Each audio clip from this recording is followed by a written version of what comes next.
Maawa po kayo sa amin. Pakiusap ng babae, halos mangyak-ngiyak. Kahit po janitress lang, gagawin ko ang lahat makapagtrabaho lang dito. Wala na po kami makain.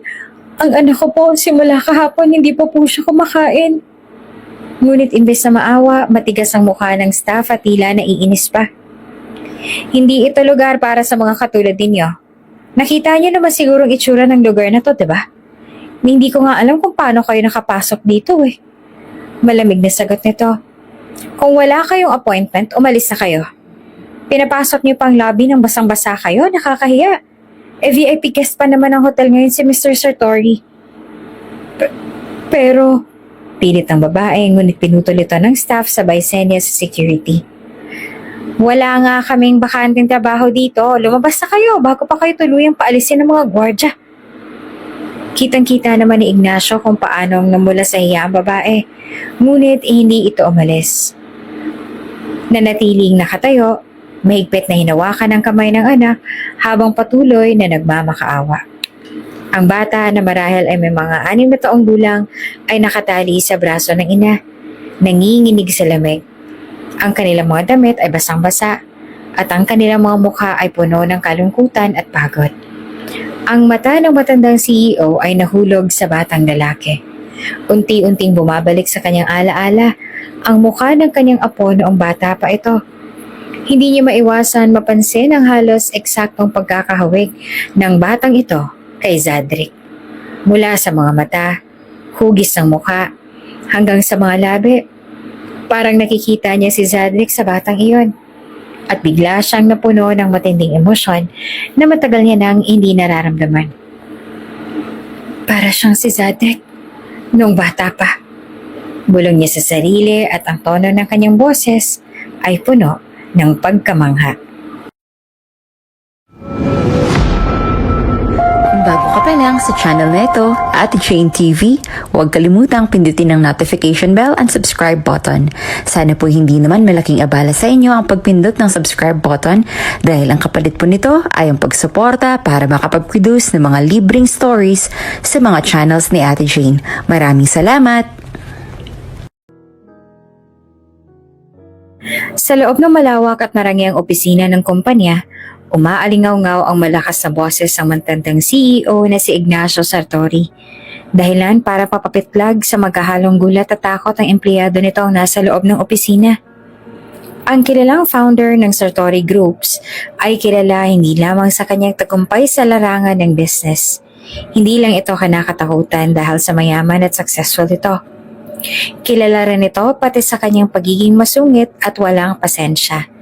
Isang maling pagkakamali lamang ay para bang napakalaking bangungot para sa mga taong naninilbihan kay Ginoong Ignacio. Ganun pa man sa kabila ng kanyang ugali, ay marami pa rin may gusto na magsilbi at magtrabaho sa kanya. Hindi dahil sa gusto nila na makatrabaho ang Ginoo, kung hindi dahil na rin sa malaking pasahod nito na hindi mahahanap sa ibang kumpanya. Bukod sa sahod, ay malaki rin ang makukuha na benefits ng mga nagtatrabaho sa Sartori Group. Kaya nga karamihan sa mga tao ngayon, lalo na iyong mga bagong graduate pa lamang, ay pangarap na makapasok din sa Sartori Groups one day. Iyon nga lang, hindi iyong ganong kadali. At kapag pinalad ka naman na makapasok sa Sartori Groups, ay hindi rin magiging ganong kadali ang buhay mo roon. Lalo na't hanggang ngayon ay si Ginoong Ignacio pa rin ang namamahala sa buong kumpanya dahil ang tagapagmana nito ay hindi pa bumabalik. Sa edad na 72, nananatiling aktibo si Ignacio Sartori sa pagpapatakbo ng negosyo. Ngunit ang kanyang ugali ay tila hindi kayang sabayan ng karamihan sa kanyang mga empleyado. Kaya walang araw na hindi umiiyak ang mga empleyado ni Ignacio, lalo na sa tuwing napapahiya sila o kaya naman ay napapagalitan din ng boss. Anong klase ng trabaho ito? Sigaw ni Ignacio habang hawak ang isang folder ng mga dokumentong tila puno ng pulang marka. Nakaupo siya sa kanyang malaking leather na upuan. Ang kanyang upo ay parang isang hari na nag-aakusa ng pagtataksil. Paano niyo nagawang ipasa sa akin na puno ng mali? Sino ang gumawa nito? Halos hindi na makatingin ng junior analyst na si Mia na nasa harapan ng kanyang mesa. Hawak ang mga kamay sa kaba. Sir, pasensya na po pero nagkulang po kami ng oras para ma-review ng maayos. Nagkulang ng oras? Mariin naman na sabi ni Ignacio. Hindi ba't bago ka natanggap sa trabaho mo dito? Pinaalam naman sa'yo ng HR ang demandang trabaho mo? If you can't work under pressure, mas mabuti pa sigurong maghanap ka ng ibang mapapasukan dahil hindi ko kailangan ng mga tatanga-tanga sa kumpanya ko. Halos tumulo ang mga luha ni Mia, ngunit pilit itong iningatan ang dignidad sa harap ng masungit na CEO. Napansin naman ito ng manager, si Martin na nasa loob din ng opisina dahil pinatawag din ni Ignacio. At maging ito ay halos manginig sa takot pero dahil sa ito ang manager, nilakasan nito ang loob para magpaliwanag sa galit na galit nilang boss. Sir, ako pong may kasalanan dito. Hindi po si Mia ang dapat sisihin. Kinakabahan na sabi ni Martin sa boss. Sinusubukang pakalmahin ang sitwasyon. Ngunit si Ignacio ay walang pakialam. Kasalanan mo? Kung ganun, bakit nangyari pa rin to? Bakit sobrang daming mali sa report na pinasa niyo sa akin? 1 linggong ibinigay ko sa inyo. Hindi ba yun naging sapat? Hindi ba't nangako kayo sa akin na kaya niyo namang gawin ang pinapagawa ko? And now this happened? Puro mali. Nauwi lang sa walang paghihintay ko. Nasayang ang oras ko. You're saying that this is your responsibility? But you failed. Ang ibig ko bang sabihin hindi mo binantayan ang trabaho ng team mo? Kaya pala ganito kababa ang kalidad ng trabaho sa kumpanya na to. Inihagis niya ang folder sa mesa. Ang mga papel ay nagkalat sa sahig, kaya napatungo naman ang dalawa dahil sa labis na takot. Isang malalim na buntong hininga ang pinakawalan ni Ignacio. I am really disappointed right now.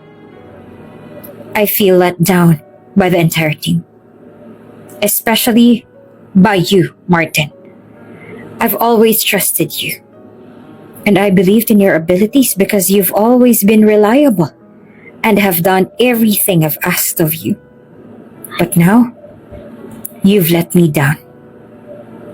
Ang lahat ng mga empleyado ay nasa labas ng opisina.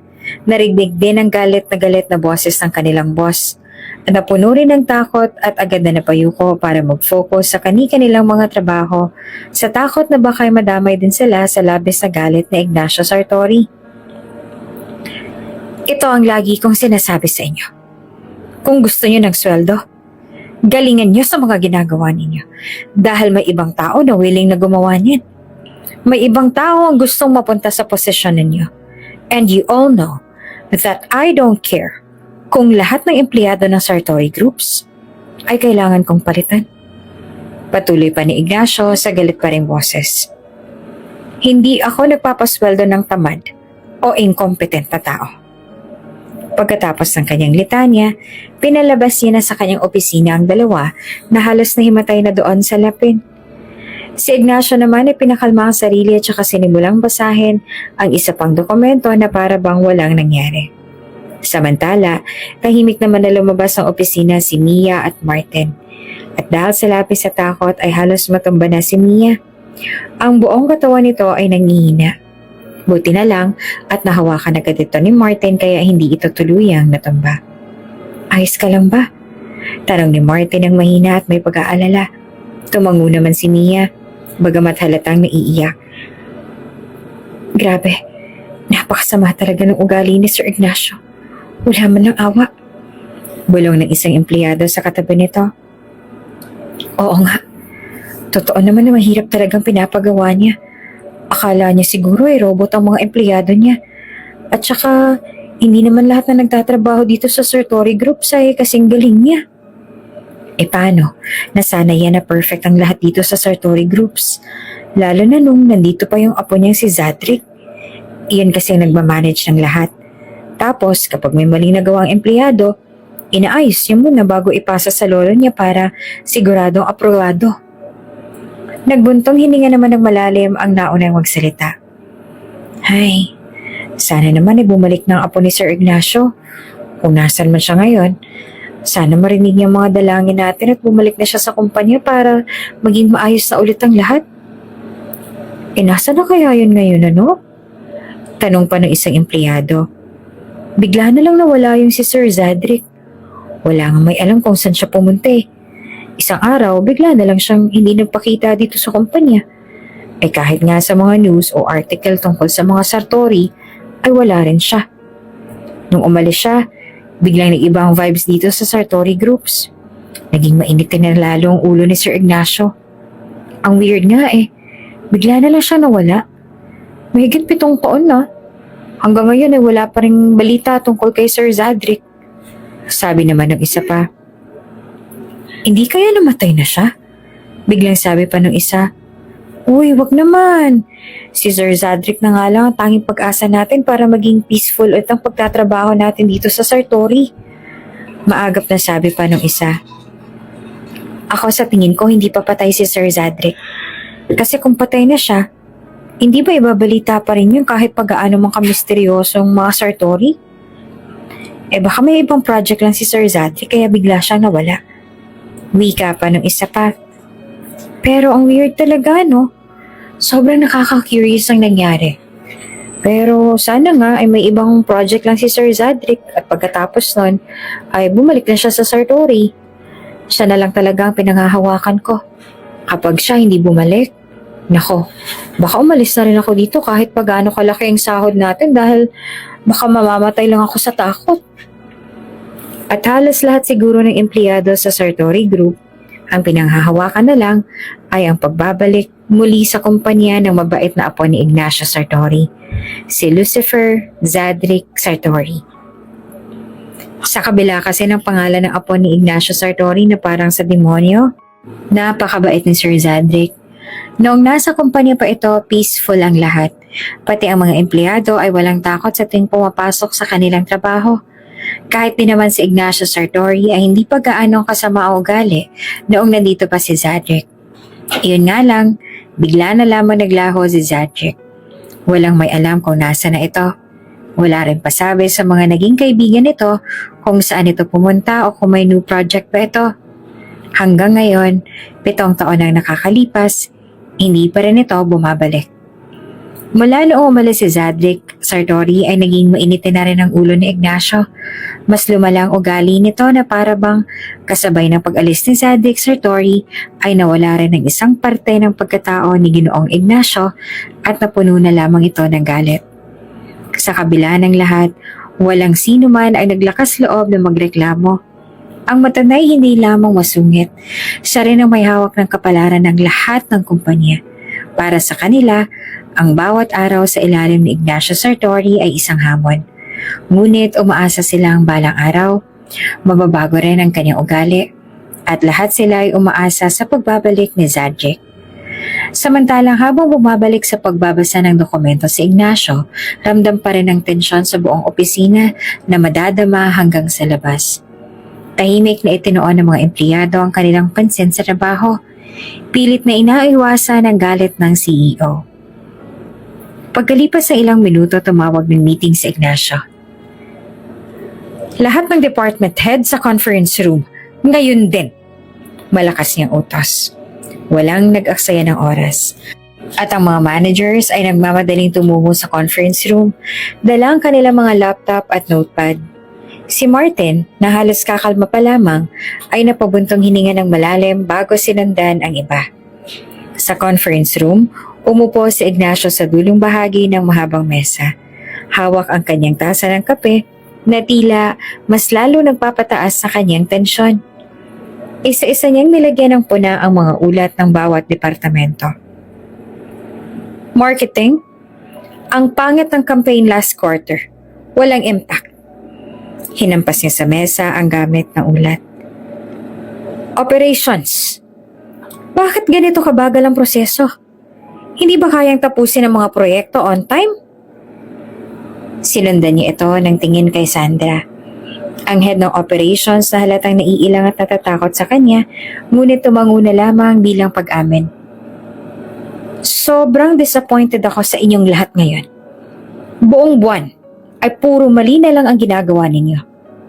Wala man lang ni isa sa inyo nakagawa ng pinauutos ko. Dati naman ay hindi kayo ganito.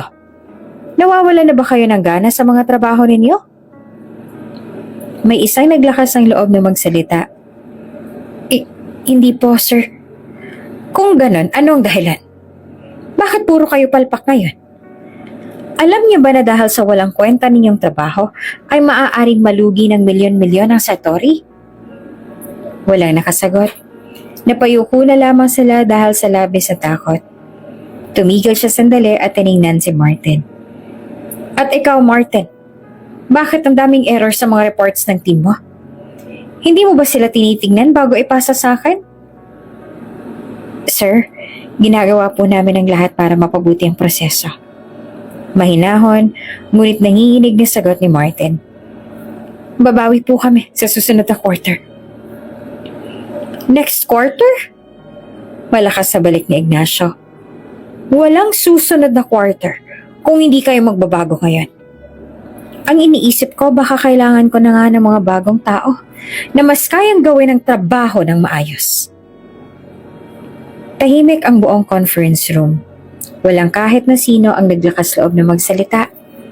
Alam na lang kapag si Ignacio nagsalita, mas mabuting tumahimik na lang at maghintay na matapos ang kaniyang sermon. Itong tatandaan ninyo.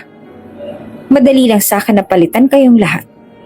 At kayo ang mahihirapan na makahanap ng bagong trabaho.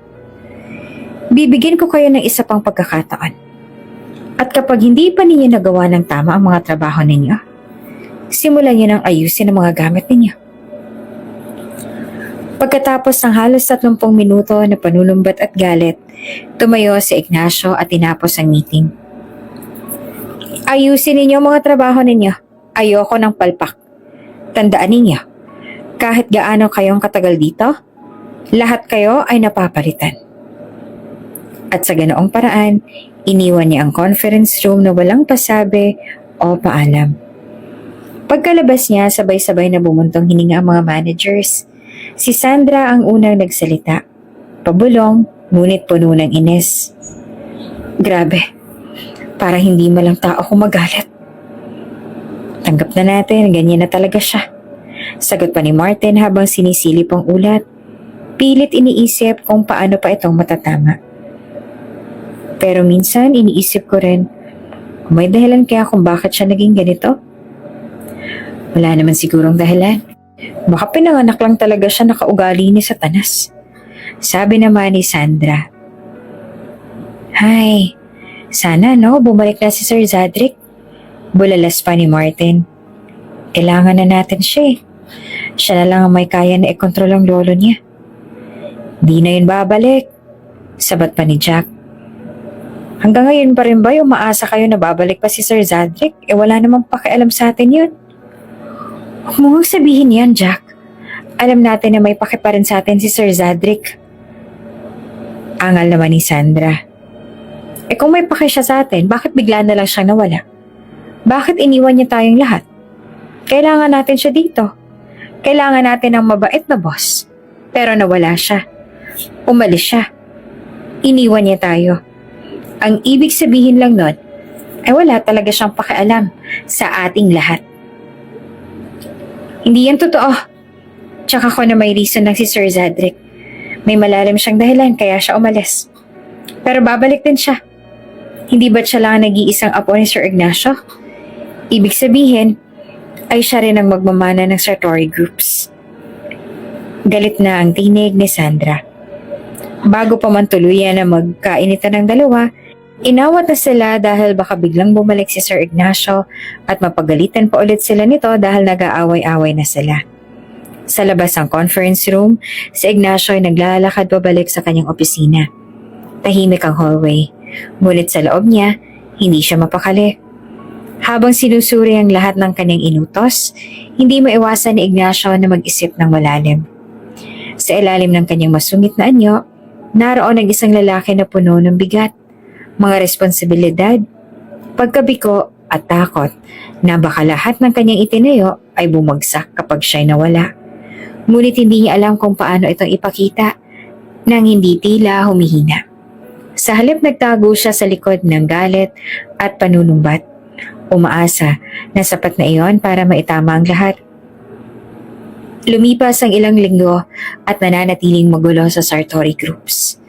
Ang lahat ng mga empleyado ay busy sa kanilang mga ginagawa, lalo na yung mga binigyan ni Ignacio ng isa pang pagkakataon para maitama ang kanilang mga trabaho. Lahat sila ay ayaw na mawala ng trabaho dahil tama nga naman si Ignacio. Mahihirapan sila na makahanap ng bagong trabaho na pareho ang sahod at benefits sa Sartori. Pagkatapos ng mahabang araw sa opisina, umuwi si Ignacio Sartori. Hindi sa kanyang marangyang mansyon, kundi sa ospital na matagal niya nang binibisita. Tahimik siyang pumasok sa kwarto ng isang pasyente. Isang binata na nakahiga sa kama.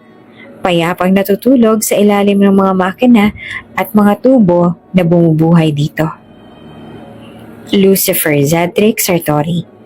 Iyon ang buong pangalan na mababasa kapag pumasok sa pribadong silid na tanging si Ignacio, personal doctors and nurses lamang ang maaaring pumasok sa loob. Napaka-private ng silid kung nasaan ang walang malay na si Zadric. Walang sino man ang maaaring pumasok doon nang walang pahintulot mula kay Ignacio. Para na rin kasi sa safety ni Zadric iyon. Si Zadric, ang tanging apo ni Ignacio, ay nakaratay sa koma matapos ang isang malagim na aksidente. Mahigit 3 taon na ito sa ospital. Walang malay at walang senyales na mabubuhay pa. Sa totoo niyan, ang sabi ng mga doktor ay patay na raw si Zadric. Kapag inalis ang tubo sa kanya nagdurugtong sa buhay niya, segundo lamang at malalagutan na ito ng hininga dahil nga sa wala na talagang buhay ito. Patay na. Wala nang pag-asa. Si Ginoong Ignacio lamang ang nagpumilit dahil gusto niya pang makasama ang apo at hindi niya matatanggap na wala na ito. Kaya nga lahat ng paraan ay ginagawa na ni Ignacio para lamang mapanatiling humihinga ang apo at umaasa na sa pagbukas nito ng pinto ng silid, muling didilat ang mga mata nito at muli niya makikita ang mga ngiti nito. Ngunit hindi pa sa sakit ng kalagayan ng binata ang bumabagabag kay Ignacio ay ang bigat ng pagsisisi na daladala niya mula pa noon. Zadric, apo. Mahinang bulong niya habang marahan siyang umupo sa tabi ng kama. Hinaplos niya ang kamay ng apo at ang kamay na minsan ay puno ng lakas pero ngayon ay walang malay at malamig. Kung alam mo lang kung gaano kong pinagsisisihan ang lahat ng sinabi ko sa iyo noon. 3 taon bago ang aksidente, pinalayas na Ignacio ang kanyang apo mula sa mansyon. Sa tindi ng galit, hindi niya matanggap ang naging desisyon ni Zadric na talikuran ng pamilya at sumubok ng sariling buhay bilang isang simpleng guro. Para kay Ignacio, isang insulto ang pag-iwan sa marangyang buhay na inihanda niya para sa apo. Si Ignacio na rin kasi nagpalaki kay Zadric. Namatay ang ina ni Zadric na nag-iisang anak ni Ignacio dahil sa pagsilang dito. At ang ama naman ni Zadric ay hindi pinanagutan ng pagiging isang ama. Dahil sa siya na ang nagpalaki kay Zadric, natural nang itong magmana sa lahat ng meron siya. Lahat ng mga ari-arian at yaman niya, pero nagbago ang lahat ng tumuntong sa edad na 28 si Zadric at nalaman niya na may lihim na koneksyon nito sa tunay nitong ama na si Romano. At ang gusto ni Zadric ay mamuhay ng simple at maging isang guro. Hindi ka pinalaki para lang magtapon ng yaman at oportunidad. Sigaw niya doon. Habang nakatingin si Zadric na nakatayo sa harapan ng pintuan, hawak ang isang bag. Kung gusto mong mamuhay ng sarili mo, sige. Kung gusto mo ang walang kwenta mong ama, magsama kayo. Pero wag ka nang babalik dito. At iyon ang huling beses na nagkita sila bago ang aksidente. Nang malaman niyang bumalik si Zadric, huli na ang lahat. Dinala na ito sa ospital. Walang malay. Matapos mabangga ang kotse nito. Mula noon, araw-araw na siyang dumadalaw. Umaasang magigising ang kanyang apo upang marinig nito ang lahat ng naisa na niyang sabihin. Akala ko tama ako noon, apo. Mahinang sabi ni Ignacio habang pinupunasan ng luha sa kanyang pisngi. Akala ko kaya kong ipakita sa iyo na mahal kita sa pamamagitan ng mga material na bagay. Ang hindi ko naisip, baka ang kailangan mo lang talaga ay suporta mula sa akin. Pinunasan niya ang kamay ni Zadric. Marahang hinawakan ito na para bang nagdarasal. Hindi ko na maibabalik ang mga panahong nawala. Pero kung bibigyan mo ako ng pagkakataon, ipapakita ko sa iyo kung gaano kitang kamahal. Sa kabila ng kanyang masungit na anyo sa opisina, dito sa kwarto ni Zadric, si Ignacio ay isang lolo lamang na puno ng pagsisisi at pag-asa. Umaasa na darating ang araw, nagigising pa si Zadric at mapapatawad pa siya. Umaasa na muli silang makapagsimula bilang pamilya. Habang nakaupo si Ignacio sa tabi ng kama ng kanyang apo, hindi niya maiwasang balikan ang lahat ng alaala nila noon. Mga alaalang masakit na ngayon ay tila isang suntok sa kanyang puso. Naalala mo ba, apo, nung bata ka pa? Lagi mong hinihintay ang uwian ko galing opisina. Tuwang-tuwa ka pa nga kapag nakikita mo ng parating ang aking paboritong sasakyan. Pagsisimula niyang magsalita, habang marahang hinahaplos ang kamay ng bintana. Lagi kang tumatakbo papunta sa akin. May daladala ka ring drawing na gawa mo. Sinasabing magiging CEO ka rin balang araw. Katulad ko. Pero anong ginawa ko? Sinaway kita dahil pangit ang drawing mo. Hindi ko malang sinabi na proud ako sa'yo. Pero ang totoo niyan, apo, ang lahat ng drawing mo nakadisplay yun doon sa opisina ko. At hindi mo alam. Pero natutuwa ako sa tuwing may bago kang drawing para sa akin. Muli siyang napabuntong hininga ng malalim. Pinipilit kontrole ng namumuong luha sa kanyang mga mata. At nung high school ka, naaalala mo bang sabihin mo sa akin na gusto mong maging isang guro? Tatawa-tawa ako noon. Akala ko biro lang yon. Sinabi ko pa nga na walang pera dyan. Zadric, mag-focus ka na lang sa negosyo. Pero nakita ako sa mukha mo kung paano kang nasaktan. Pero hindi ko pinansin. Lagi ko na lang sinasabi na para sa ikabubuti mo ang ginagawa ko. Pero sa totoo lang, para lang yon sa pride ko. Hindi kasi kita magawang suportahan noon kasi may galit ako sa iyong ama. Napasandal siya sa upuan. Pilit na nilalabanan ng sakit na dulot ng alaala ng kanilang huling pagtatalo. At nung araw na pinalayas kita, huminto siya. Tila nawala ng lakas sa ituloy ang kanyang sasabihin. Hindi ko makakalimutan ang sinabi mo. Sabi mo, Lolo, hindi ko kailangan na manahin ang kumpanya o ang yaman mo. Ang kailangan ko lang ay ang suporta mo. Pero anong ginawa mo? Sinagawan kita. Pinalayas kita na parang wala kang halaga sa akin. Nagsimula na ulit bumagsak ang mga luha sa kanyang pisngi at hinayaan niya ang sarili niyang maging marupok. Sinabi ko pa na huwag ka nang babalik. Na kahit kailan hindi na kita tatanggapin. Pero ngayon, apo ko, tumigil siya sandali. Tinitigan ang walang malay na mukha ng apo. Ikaw ang bumalik. Pero sa ganitong paraan, sa kama ng ospital, hindi ka nagsasalita. Hindi ka nagalit.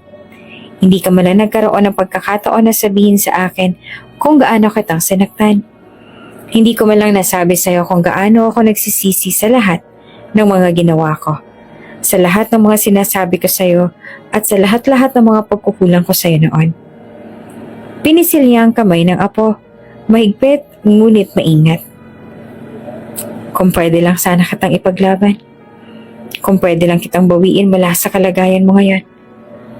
Kung pwede lang, na ako lang nandyan. Gagawin ko. Handa akong ibigay ang lahat ng yaman ko. Lahat ng pinaghirapan ko.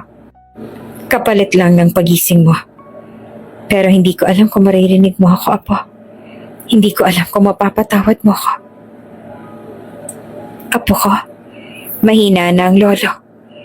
Gusto ko sana na sa natitirang sandali ng aking buhay ay makasama kita. Gusto ko na marinig mismo mula sa'yo na pinapatawad mo ako sa lahat ng naging kasalanan ko sa'yo. Gusto ko makasama ka pa, apo. Ang tunog ng makina sa silid ng tanging sagot sa kanya ay isang monotonong beep na nagpapaalala kung gaanong kahirap ang sitwasyon ng kanyang apo. Tumango siya, tinitigan ang mukha ng binata, at mahina niyang binigkas sa mga salitang kanina pa niyang gustong sabihin. Apo, mahal na mahal kita. Patawarin mo ako kung kailan mo kaya. Pero kahit anong mangyari, hindi na kita iiwan. Kahit nasabihin pa nilang sumuko ka na, hindi ako susuko sa'yo dahil alam at ramdam ko na babalik ka pa. Hindi mo pa ako iniwan. Sa sandaling yon, ang matigas na masungit na CEO ay tuluyan na bumagsak sa kabigat ng kanyang mga kasalanan. Siya ay naging isang matandang puno ng panghihinayang at sakit na nagdarasal lamang para sa isang himala. Ang muling pagkakaroon at pagkakataon ay maipakita ang pagmamahal niya sa apo na minsang itinakwil. Habang binabaybay ng sasakyan ni Ignacio ang malakas na ulan, patuloy niyang nararamdaman ang bigat ng kanyang mga iniisip. Ang malamlam na ilaw ng sasakyan at ang tunog ng malakas na buhos ng ulan sa windshield ay naging tila backdrop sa mga hindi matanggal-tanggal na alalahanin sa kanyang isip. Tahimik ang driver at ganoon din si Ignacio sa backseat. Nakatingin lang siya sa labas ng bintana, pinagmamasdan ng buhos ng ulan. Lumipas ang ilan pang mga araw at sa bawat araw na nagdaan, walang beses na hindi binisita ni Ignacio ang apo sa ospital. Walang araw na hindi ito nakakausap. Walang araw na hindi siya humihingi ng tawa dito sa lahat ng naging kasalanan niya. At ngayon nga, isang marangyang function hall ang kilalang hotel. Naroon si Ignacio Sartori kasama ang ilang mga business partners at mga investors. Ang lamig ng air conditioning, sinabayan pa ng formal na ambience ang lugar. Nasa gitna si Ignacio, nakaupo sa ulo ng mesa, habang hawak-hawak ang isang makapal na folder na naglalaman ng mga proyekto ng kanyang kumpanya. Ang bawat isa sa mga kasamahan niya sa silid ay may malaking pangalan sa industriya, mga tao na respetado at makapangyarihan katulad niya. Sa unang bahagi ng meeting, naging maayos ang takbo ng talakayan. Pinag-usapan nilang expansion plan ng kumpanya ni Ignacio at ang pagpasok nito sa panibagong merkado. Matalas ang bawat sagot ni Ignacio sa mga tanong na ipinukol sa kanya, sa kabila ng kanyang edad. Hindi maikakaila ang kanyang kahusayan sa negosyo. Ang kanyang presensya ay nagbibigay ng kumpiyansa sa mga kasamahan niya. Ngunit habang nasa 5-minute break sila, biglang may tanong mula sa isang bahagi ng mesa, isang matangkad na lalaki na nakasuot ng dark gray suit. Ignacio, ani nito, nakangiti ngunit halatang may halong pagkakausisa. Ilang taon na rin pong hindi nagpapakita ang inyong apo sa ganitong mga meetings o di naman kaya mga gatherings. Patawad po kung masyado pong personal, pero marami pong curious. Nasaan na po ba siya ngayon? Magaling din kasi yung apo mo. Manang-mana sa'yo. Sayang lang at tila ba wala siyang interes sa kumpanya kagaya mo. Ang tanong na iyon ay nagdala ng bigat sa hangin. Natigilan si Ignacio Sartori at ang kanyang mukha ay bahagyang nanigas. Ang mga tao sa paligid ng mesa ay nagsimulang magtinginan at alam nilang sensitibo ang tanong na iyon. Sa kabila ng tensyon, nananatili siyang kalmado. Tumikim siya bago tumugon. Ngunit ramdam sa kanyang tinig ang lamig ng kanyang emosyon. Sa tingin ko, aniya, hindi iyon angkop na usapin para sa ganitong klaseng meeting. Narito tayo upang pag-usapan ng negosyo. Hindi ang aking personal na buhay. Halatang nagulat naman ang lahat sa tugon ni Ignacio, ngunit hindi nila masyadong inurirat dahil sa tono nito na bagamat mahinahon ay puno ng otoridad. I suggest we move on to the next agenda. Tahimik ang lahat. Walang sumubok na magtanong paulit-ulit tungkol kay Zadric, ngunit halata sa ekspresyon ng ilan na gusto pa nilang malaman ng sagot. Hindi na iyon pinansin pa ni Ignacio. Itinuloy niya ang pulong at matapos ang ilang minuto, idineklara niyang tapos na ang meeting. Tumayo sila sa kanyang upuan at nagpaalam sa lahat ng may formalidad. Paglabas niya ng conference room, nasa likod niya ang kanyang sekretarya na si Ana. Sumabay ito sa kanyang hakbang habang tinutulungan siyang hawakan ng ilang mga papeles. Sir, maingat at tanong nito. Ayos po ba kayo? Tumigil si Ignacio sa paglalakad at pinalingan si Ana. Sa unang pagkakataon, mula nang matapos ang meeting, nakita ni Ana ang bigat sa mga mata ng kanyang amo. Ayos lang ako, Ana. Malamig na tugon nito, pero may halong pagod. I-reschedule mo muna ang anumang appointments ko sa hapon. Kailangan ko ng oras mag-isa. Habang naglalakad si Don Ignacio papunta sa lobby ng hotel, malalim ang kanyang iniisip. Binati siya ng staff ng hotel sa entrance. Ngunit hindi niya ito pinansin. Nang makarating siya sa lobby, agad niyang napansin ang isang eksenang nagaganap malapit sa reception desk. Isang babae, basang-basa sa ulan, ang nakikiusap sa staff ng hotel. Katabi nito ang kanyang anak, isang batang lalaki na nanginginig sa lamig. Mahigpit na yakap-yakap ang ina. Maawa po kayo sa amin. Pakiusap ng babae, halos mangiyak-iyak. Kahit po janitress lang, gagawin ko ang lahat, makapagtrabaho lang dito. Wala na po kami makain. Ang anak ko simula kahapon pa po siya hindi kumakain. Ngunit, imbes na maawa, matigas ang mukha ng staff at tila naiinis pa. Hindi ito lugar para sa mga katulad ninyo.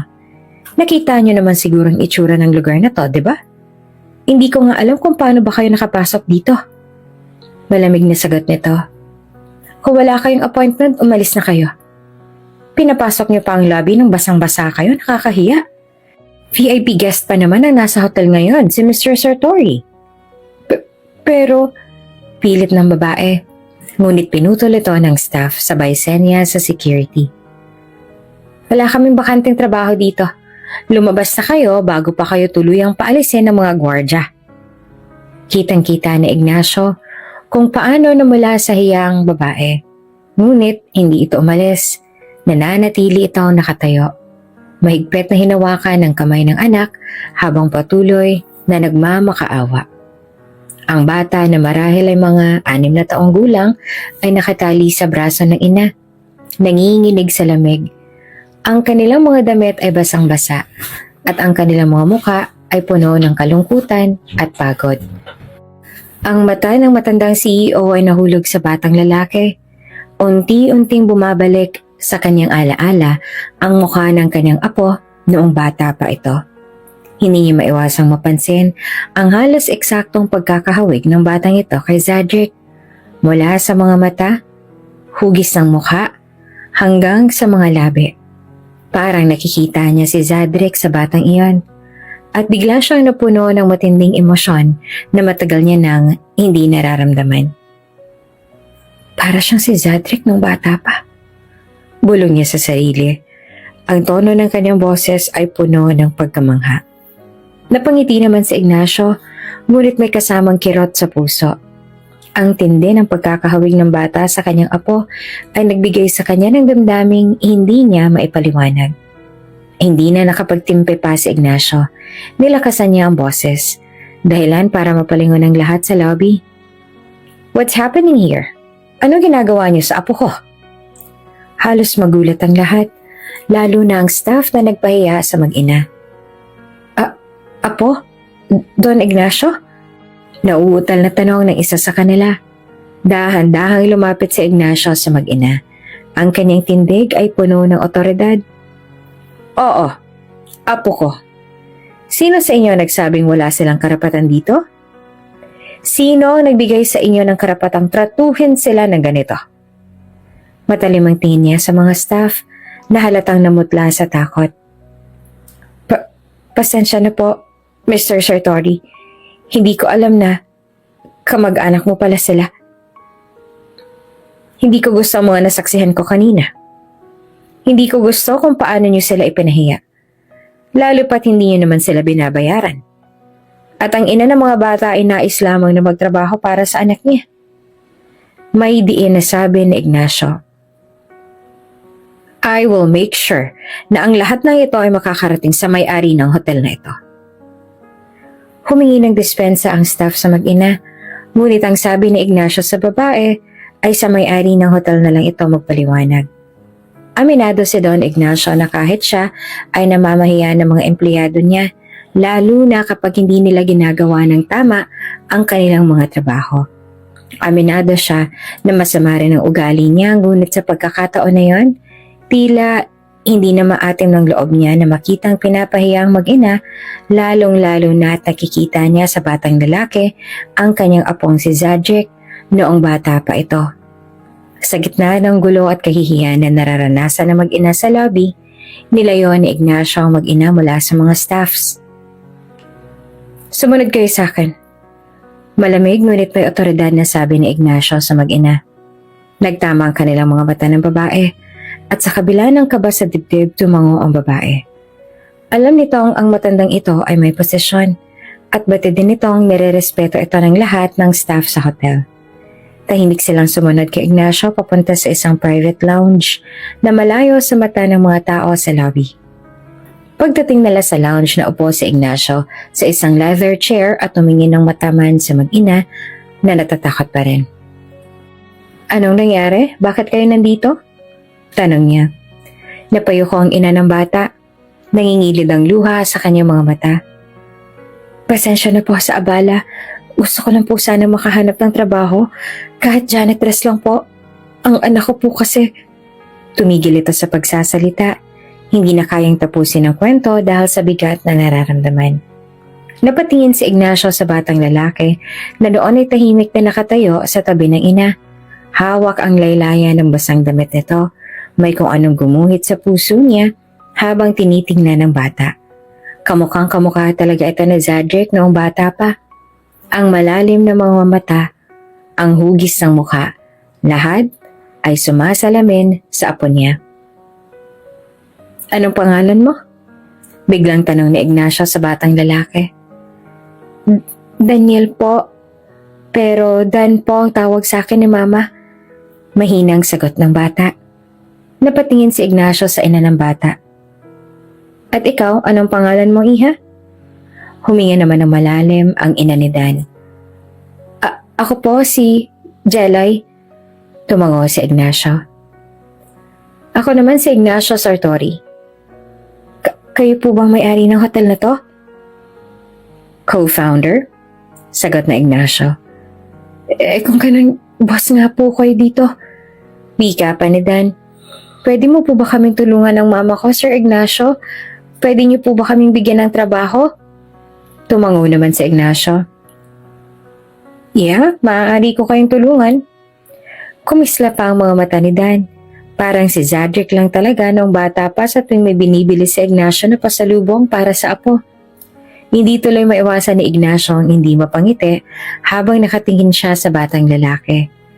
Kung nandito lang ang apo niyang si Zadric ngayon, tsak na sobrang matutuwa ito sa batang lalaki, lalo pat noon pa man ay mahilig na talaga sa mga bata si Zadric. Ano pa kaya kapag may nakita itong batang lalaki na sobrang kamukha nito? Talaga po, sir? Tutulungan niyo po talaga kami ng mama ko? Masayang tanong ni Dan. Oo naman. Ngunit bago yon, gusto ko munang malaman ang dahilan kung bakit ba basang-basa kayo ng ulan. May nangyari ba sa inyo? Galing po kaming Cagayan. Doon po kami nakatira. Sagot ni Jelay. Kung gano'n, paano kayo napadpad dito? Pinalayas po kasi kami sa inuupahan namin doon. Wala rin po akong mahanap na trabaho doon sa lugar namin kaya nagpasya po kami ng anak ko na lumuwas.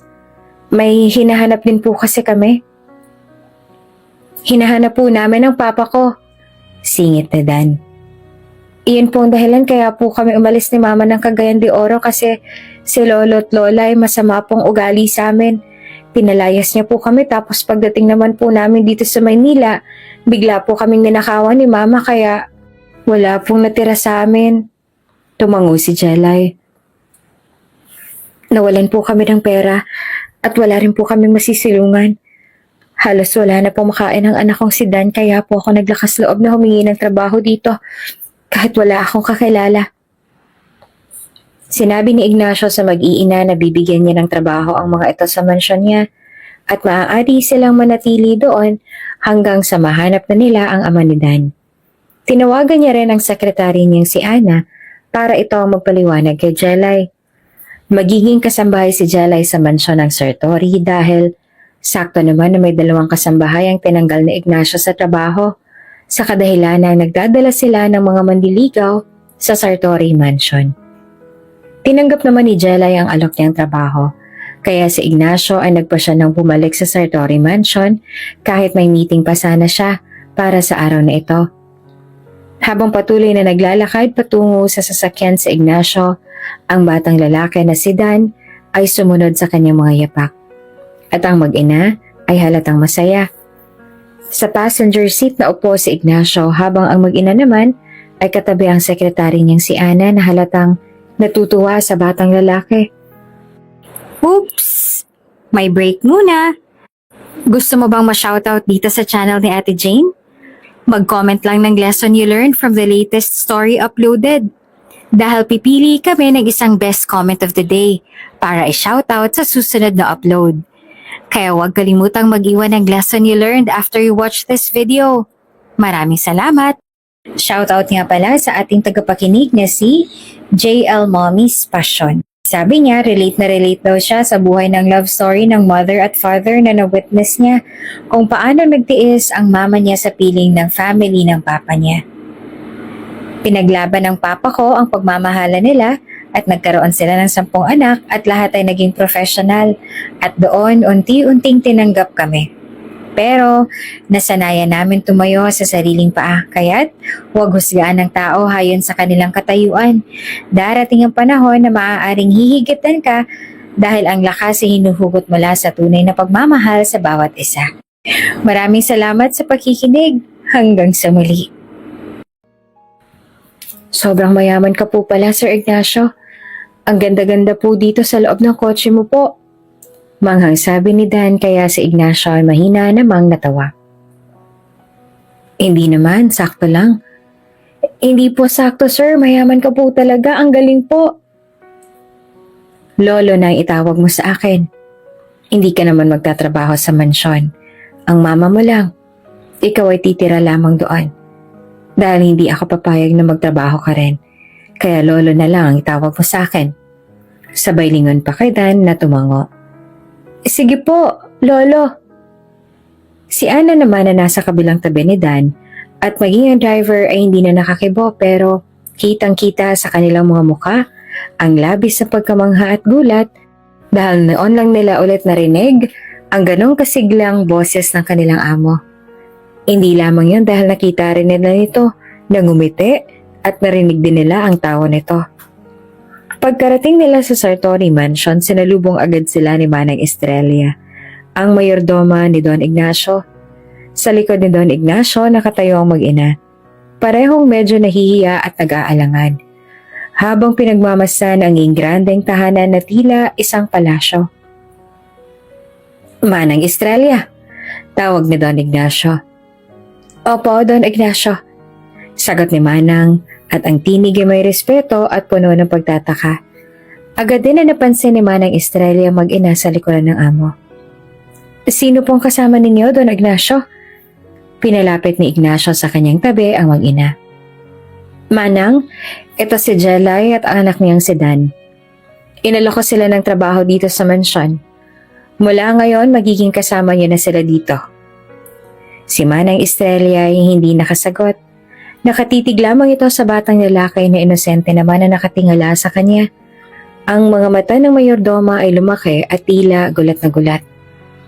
Diyos ko! Mahinang bulala si Manang Estrella habang tinititigan ang batang lalaki na para bang duplicate copy ng nag-iisang apo ng amo nito. Don Ignacio, ang batang ito. Bakit po kamukhang kamukha niya si Sir Zadric, yung apo ninyo? Napahinto si Don Ignacio. Kung ganon, ay hindi lamang pala siya nakapansin na kamukhang kamukha ni Daniel si Zadric.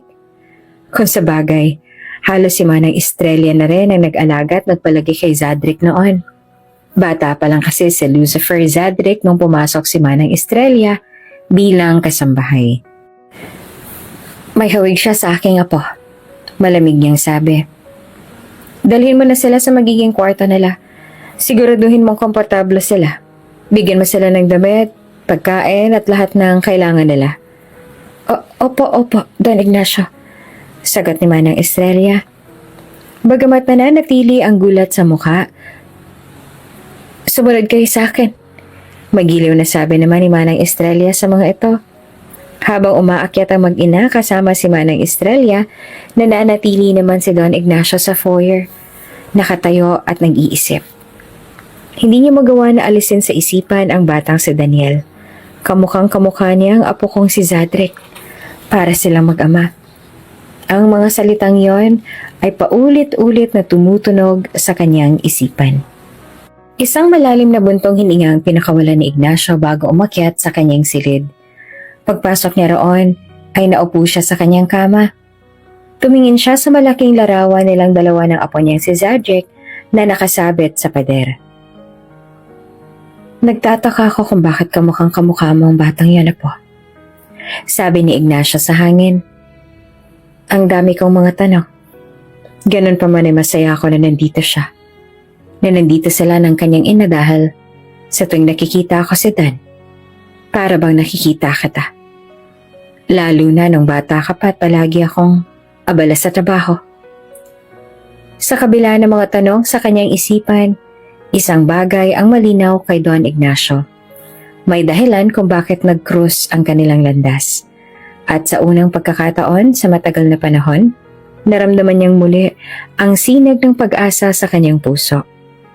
Samantala, habang umaakyat sa hagdanan ng mag-ina kasama si Manang Estrella, hindi maiwasan ni Jelay ang mamangha sa loob ng mansyon.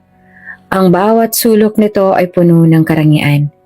Mga antigong kasangkapan, malalaking chandelier at mga mamahaling pintura na nagpapahiwatig ng kasaysayan at mga kayamanan ng pamilya Sartori.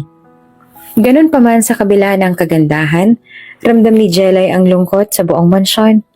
Parang walang buhay. Ang batang si Dan naman ay tahimik ngunit matamang nagmasid sa paligid. Tila iniintindi ang kakaibang mundo na ngayon ay kanilang tinitirhan. Dito tayo. Wika ni Manang Estrella nang makarating sila sa ikalawang palapag. Binuksan nito ang pinto ng isang malinis at maaliwalas na kwarto. Ang simpleng mga gamit dito ay maganda at elegante rin. May malambot na kama, maliit na aparador at isang bintanang may kortina. Tingnan niyo kung maayos na ito para sa inyo. Kung may kailangan pa kayo, huwag kayong mag-atubiling sabihin sa akin, ha? Dagdag pa ni Manang habang tinutulungan si Jelay na ilagay ang mga basang gamit sa gilid. Hindi agad sumagot si Jelay. Namuo ang luha sa kanyang mga mata dahil sa tuwa. May trabaho na at masisilungan na sila ng anak niya ngayon. Maraming salamat po sa tulong mo sa amin ng anak ko, Manang. Mahina niyang sabi. Hindi ko po inakala na may tutulong sa amin ng ganito. Huwag kang magpasalamat sa akin, Iha. Si Don Ignacio ang tumulong sa inyo at hindi ako. Sagot pa ni Manang Estrella. Pero naging mabait ka rin po sa amin ng anak ko, kaya maraming salamat pa rin po. Ngumiti si Manang Estrella at saka tumingin ulit kay Dan na lumalapit na sa malaking bintana ng kanilang silid. Gusto ko lang itanong kanina. Kanina pa kitang pinagmamasdan. Lalo na ang anak mo. Tumigil ito sandali. Tila nagdadalawang isip ngunit nagpatuloy rin. Ang anak mong si Dan? Kamukhang kamukha niya ang apo ni Don Ignacio. Totoo po ba yun? Tanong ni Jelay. Oo, Iha. Noong bata pang apo ni Sir Ignacio na si Lucifer Zadric, para siyang ang iyong anak na si Dan. Kulay ng buhok at balat lang ang kanilang kaibahan. Tiningnan din ni Jelay ang anak na may ngiti sa labi na lumingon sa kanila. Hindi ko po alam kung anong ibig sabihin nun. Sa tingin ko kaya mukhang masaya ngayon si Sir Ignacio dahil nakikita niya sa iyong anak ang kanyang apo.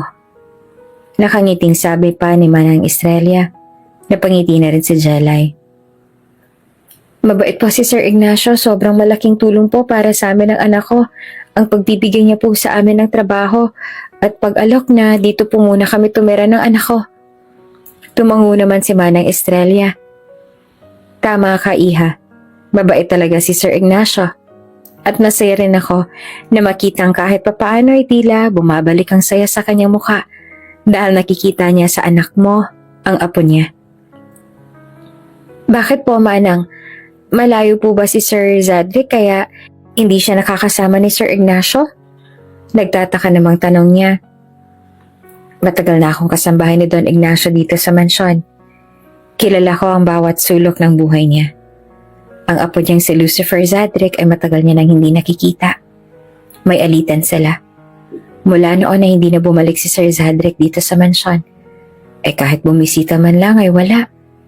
Wala na nga kaming kahit anong naging balita sa kanya. Wala ni isa sa amin ang may alam kung nasaan si Sir Zadric o kung may connection pa ba siya kay Sir Ignacio. Pero hindi ko rin maiwasan na magtaka. Ang mga mata ni Dan, pati ang mga ngiti niya, parang nakita ko na noon. Parehong-pareho ng mga mata sa ngiti ni Zadric. Kaya naman masaya ako na nandito kayo. Alam ni Jelay kung paano sasagutin ang sinabi ng mayordoma. Hindi niya alam kung magandang bagay ba nakamukha ni Daniel ang apo ni Sir Ignacio. Manang, sabi ni Jelay at pilit na pinipigilan ang kaba sa kanyang boses. Wala po kaming balak na guluhin ang buhay ni Don Ignacio. Gusto lang po namin magtrabaho ng marangal dito sa mansyon para makabangon sa buhay. Kaya naman po malaking bagay po para sa amin na tinutulungan po kami ni Sir Ignacio. Napabuntong hininga si Manang Estrella. Alam kong mabait kayo, Iha. Alam at ramdam ko na hindi kayo kagaya ng ibang mga tao na nagtatakang samantalahin ang kabaitan ni Don Ignacio. Pero tumigil ito sandali at tumitig kay Dan. Hindi ko maitatanggi ang nakikita ko. Kamukha ng anak mo, si Sir Zadric. Tahimik na tumango si Jelay. Hindi man niya nauunawaan ang lahat ng nangyayari. Masaya pa rin siyang may trabaho na siya at hindi sila matutulog ng anak niya sa gilid ng kalsada. Samantala, si Manang Estrella ay iniwan silang mag-ina. Pero bumalik din, dala ang malinis na damit para sa kanila. Pagkatapos ay nagpaalam na ulit ito para makapagpahinga raw sila. Pinag-shower na rin ni Jelay ang anak niya dahil baka magkasakit pa ito dahil kanina pa sila basang-basa. Nang makapagbihis na ang anak niya, siya naman ang sumunod na naligo at nagbihis. Habang inaayos ni Jelay ang kanilang mga gamit sa kwarto, lumapit si Dan sa kanya. Nakaupo ito sa gilid ng kama. Ang mga mata ay puno ng pagtataka. Sa edad na 6, matalino ito at marunong nang magbasa ng mga ekspresyon ng tao. Alam nitong may hindi pangkaraniwang nangyayari. Mama, mahinang tawag ni Dan. Lumingon naman si Jelay at ngumiti. Oh anak, bakit? Tahimik muna si Dan. Parang nag-iisip kung paanong sasabihin ang nasa isip. Maya-maya ay tinanong niya na. Bakit po sinabi ni Manang Estrella na kamukha ko raw po ang apo ni Don Ignacio? Natigilan si Jelay. Napaupo siya sa kama katabi ni Dan at saka huminga ng malalim. Hawak niya ang maliit na kamay ng anak at ngumiti. Hindi ko rin alam kung bakit niya nasabi yon. Siguro nagkataon lang. Minsan kasi may mga tao talagang magkakahawig kahit hindi naman sila magkadugo.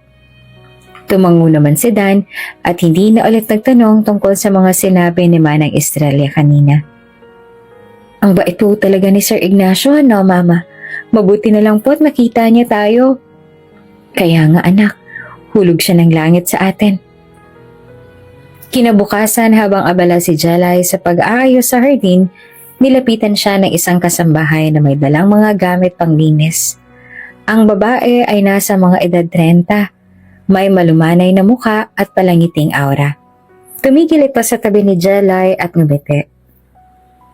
Bagong salta ka dito, no? Tanong nito. Ako pala si Cora. Akong tagapangalaga ng mga halaman dito. Pero kung minsan, tumutulong din ako sa iba't ibang gawain sa mansyon. Ngumiti naman si Jelay. Nakaramdam ng kaunting ginhawa sa pagiging magiliw ni Cora. Ako naman si Jalay, sagot niya. Kailan ka nag-apply? Ang bilis mo nakapasok ah. Tsaka, swerte ka rin kasi pwede mong makasama dito ang anak mo. Hindi ako nag-apply. Inalo kami ni Sir Ignacio na magtrabaho dito. Halatang nagulat. Talaga? Oo. Naaawa siguro siya sa amin ng anak ko tsaka mabait din siya. Tumango naman si Cora at naupo na sa isang upuang bakal malapit sa kanila. Oo, mabait talaga yung si Don Ignacio. Pero ngayon, masungit na siya at masama ng ugali. Ha? Masamang ugali ni Sir? Hindi naniniwala na tanong ni Jalay dahil para sa kanila ng anak niya, ang Don ang pinakamabuting tao na nakilala nila. Oo, kaya nga takot na takot kaming lahat sa kanya eh. Sabi pa ni Cora na pinagtaka naman niya. Pero dati mabait naman talaga si Sir. Tahimik, maalalahanin sa mga empleyado niya at lahat kami parang pamilya ang turing niya. Talaga? Tanong ni Jalay, nagulat. Pero anong nangyari? Bakit ang sabi mo hindi na ganong kagandang ugali niya? Napabuntong hininga si Cora at ang mukha ay nabalot ng lungkot. Mula nung umalis ang apo niya, si Sir Zadrick, naging laging malungkutin si Sir at masama na rin ang ugali. Noong bata pa kasi itong si Sir Zadrick, mahal na mahal talaga siya ni Sir Ignacio. Pero 7 taon ang nakalipas, nag-away sila ni Sir Ignacio. Pinalayas ni Sir Ignacio ang nag-iisa niyang apo. At simula nun, hindi na ulit sila nagkita. Nalungkot si Jalay sa narinig. Hindi na ba siya bumalik? Hindi na. Ngumiti naman si Cora. Tumayo at tinapik ang balikat ni Jalay bago nagpaalam para magpatuloy sa trabaho. Habang naiwan si Jalay, tinitingnan ang paligid ng mansyon. Iniisip niya ang mga naging desisyon niya sa buhay. Ano kaya ang plano ng tadhana sa kanya at sa kanyang anak sa piling ni Don Ignacio? Habang abala si Jalay sa pagliligpit sa kusina, napansin niyang isang bukas sa pintuan sa may pasilyo. Doon ay may isang maliit na silid na tila hindi na madalas ginagamit. Naglakas loob siyang sumilip at sa loob ay nakita niya ang isang lumang mesa na puno ng alikabok at isang pader na may mga larawan sa kahoy na frame. Lumapit siya ng dahan-dahan, parang may kung anong humahatak sa kanya. Isa sa mga larawan ang agad na tumawag ng pansin niya. Isang matipunong binata. Nakangiti habang nakayakap sa masungit na si Don Ignacio na mas bata pa noon.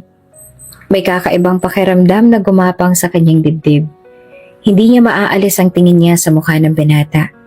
Ito ang parehong mukha ng lalaking hindi niya makalimutan sa kanyang nakaraan. Biglang bumalik sa alaala ni Jalay ang gabing iyon. Maraming taon na ang nakalipas. Bagong salta siya sa lungsod ng Cagayan de Oro. Walang ibang maaasahan kaya napilitan na pumasok sa isang club para lamang mabuhay. Isa sa mga gabi doon may isang lalaking dumating. Matangkad, gwapo at may kakaibang presensya. Ito ang bumili ng oras niya. Pero imbes na bastasin siya, maginoo itong nag-alok ng pagkain at usapan. Hanggang sa may nangyari sa kanila at sa lalaking hindi niya alam kung anong pangalan. Naisuko niyang pagkabirhen niya. Ngunit matapos ang gabing yon, bigla na lang itong nawala. Hindi niya na ito muling nakita. Ngayon, habang nakatitig sa larawan, ang pangalang binanggit ng mga kasambahay kanina ay umaalingaw-ngaw sa kanyang isipan. Lucifer Zadrick. Kung ganon, ay yan ang pangalan na hindi niya na natanong sa lalaking yun noon. Ang lalaking nasa larawan ay walang iba, kundi ang ama ng anak niya. Ang lalaking minsan niyang nakilala at biglang nawala.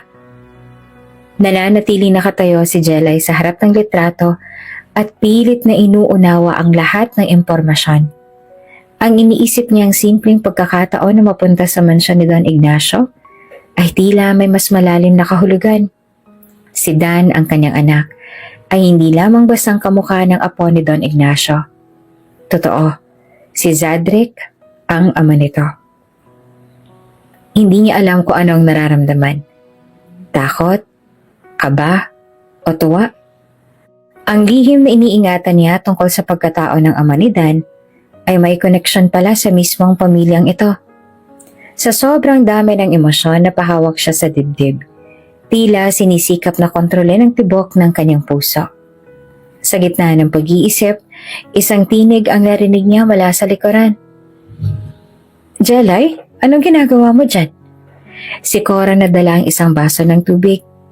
Napalingon naman si Jelay at mabilis na iniwas ang tingin sa larawan. Wala. Napatingin lang ako sa mga litrato. Tumingin si Cora sa direksyon ng larawan at ngumiti. Si Sir Zadric iyan, ang nag-iisang apo ni Sir Ignacio. Napakabait ng batang yan. Sayang talaga hindi na siya nakatira dito sa mansyon. Tumango pa si Jelay, pilit na nagpipigil ng emosyon. Oo nga ho, mukha siyang mabait. Habang si Cora naman ay patuloy sa kwento, si Jelay naman ay tahimik na nakikinig. Paano niya ipagtatapat kay Don Ignacio na ang anak niya ay anak din ng apo nito? At higit sa lahat, paano niya sasabihin kay Dan ang katotohanan tungkol sa ama? Mula nung makita ni Jelay ang larawan ni Zadric sa lumang silid, tila hindi na siya mapakali. Paulit-ulit na bumabalik sa kanyang isipan ang mga alaala ng gabing iyon sa club. Ang maikling panahon na pagkakaroon niya ng pagkakataong makilala ang ama ni Dan. Ang mga tanong na matagal niya nang ibinaon sa limot ay unti-unting bumabalik sa kanyang isipan.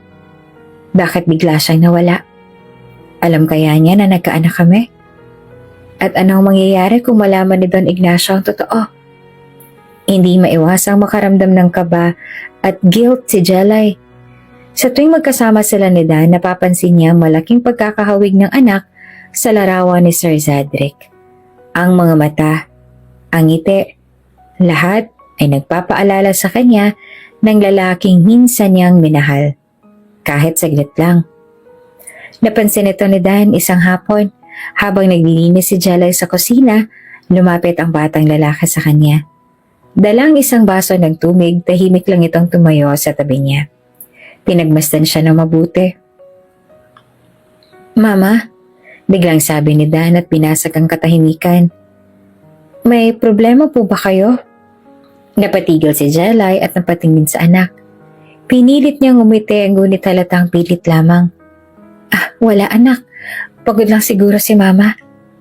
Umupo si Dan sa isang silya. Pinapanood ang ina habang nagpapatuloy siya sa pag-aayos. Hindi po, parang ang lungkot po ninyo nitong mga nakaraang araw. Parang lagi po kayo nag-iisip. Tumigil si Jelay, hawak ang isang basahan. Napabuntong hininga siya at tumingin sa anak. Napakatalino ng batang ito, naisip niya. Hindi niya magawang itago kay Dan ang kanyang nararamdaman. Anak, sabi niya. Yumuko sa harap ng anak at tinawakan ito sa balikat. May mga bagay lang na iniisip si Mama. Pero huwag ka mag-alala ha. Hindi mo kailangang alalahanin yon. Ngunit hindi nasiyahan si Dan sa sagot. Mama, sinabi niyo po sa akin dati na walang problema na hindi pwedeng pag-usapan. Kung may problema po kayo, gusto ko rin pong tumulong. Napangiti si Jelay kahit may lungkot sa kanyang mga mata. Napakabait mo talaga anak. Pero huwag kang mag-alala. Hindi ito problema. Siguro kailangan lang ni Mama ng oras para makapag-isip. Pagkamat hindi pa rin kumbinsido, tumango naman si Dan. Si Sir Ignacio ay mas lalo pang naging malapit kay Dan. May mga araw na umuwi si Sir Ignacio galing opisina na may dala itong pasalubong para kay Dan. Habang si Dan naman ay naghihintay kay Sir Ignacio sa pinto at kapag nakita na nitong lumabas ng sasakyan si Sir Ignacio, tatakbo na ito papalapit. Siguro dahil na rin sa lukso ng dugo kung kaya agad na naging malapit ang dalawa sa isa't isa. Ang laki na talaga ng pinagbago ni Sir Ignacio dahil sa anak mo, Jelay. Sabi sa kanya ni Manang Estelia. Ho? Untag niya. Tingnan mo ang dalawa. Ani ni Manang Estelia Habang nakatingin kay Dan at si Sir Ignacio naman ay binubuksan ang bagong binili ni Sir Ignacio na laruan para kay Dan. Ang laki ng ngiti ni Sir Ignacio. Mukhang puno rin siya ng energy palagi. At dahil yan sa anak mong si Dan. Dahil po siguro sa makulit ang anak ko. Nakangiting bumaling sa kanya si Manang Estrella. Nako, mabuti na lamang talaga dumating kayo, Iha. Kahit papaano hindi na malungkot si Sir Ignacio. Habang nagpatuloy ang mga araw, lalong hindi mapakali si Jelay. Ang larawan ni Zadric, ang posibilidad na malaman ni Don Ignacio ang tungkol kay Dan, at ang tanong kung paano niyang haharapin ang lahat ng ito ay tila napakabigat sa kanyang dibdib. Ngunit, ang isang bagay lang sigurado. Darating ang araw na hindi niya na kayang itago ang katotohanan. At kakailanganin niyang humarap sa lahat ng ito, alang-alang kay Dan. Isang gabi, hindi na nakatiis si Jelay sa bigat ng kanyang nararamdaman. Lahat ng emosyon, takot, kaba, at guilt ay tila pumabalot na sa kanya. Alam niya hindi na siya pwedeng magpatuloy sa pananahimik. Kailangan niyang kausapin si Don Ignacio at ipagtapat ang katotohanan. Habang abala si Don Ignacio sa opisina nito sa mansyon, kumakatok si Jelay sa pintuan. "Pasok," maikling sagot ni Don Ignacio. Pagpasok niya ay tila nagulat si Don Ignacio nang makita siya. "Jelay, may kailangan ka ba, Iha? Anong problema?" Huminga ng malalim si Jelay. Nag-ipon ng lakas ng loob bago nagsalita. Don Ignacio, may kailangan po akong sabihin sa inyo. Hindi ko na po kayang itago." Nakakunot ang noo ng matanda, bakas ang pagkaintriga. "Ano yan? Sabihin mo na." "Lumipas na pong ilang araw mula nang dumating kami rito." Simula ni Jelay, pilit na pinapakalma ang nanginginig niyang boses. "Noong makita ko pong litrato ng apo ninyong si Lucifer Zadric, napansin ko rin po na kamukhang-kamukha niyang anak ko, si Dan."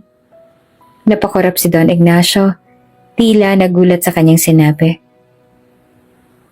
"Anong ibig mong sabihin?" Tanong nito.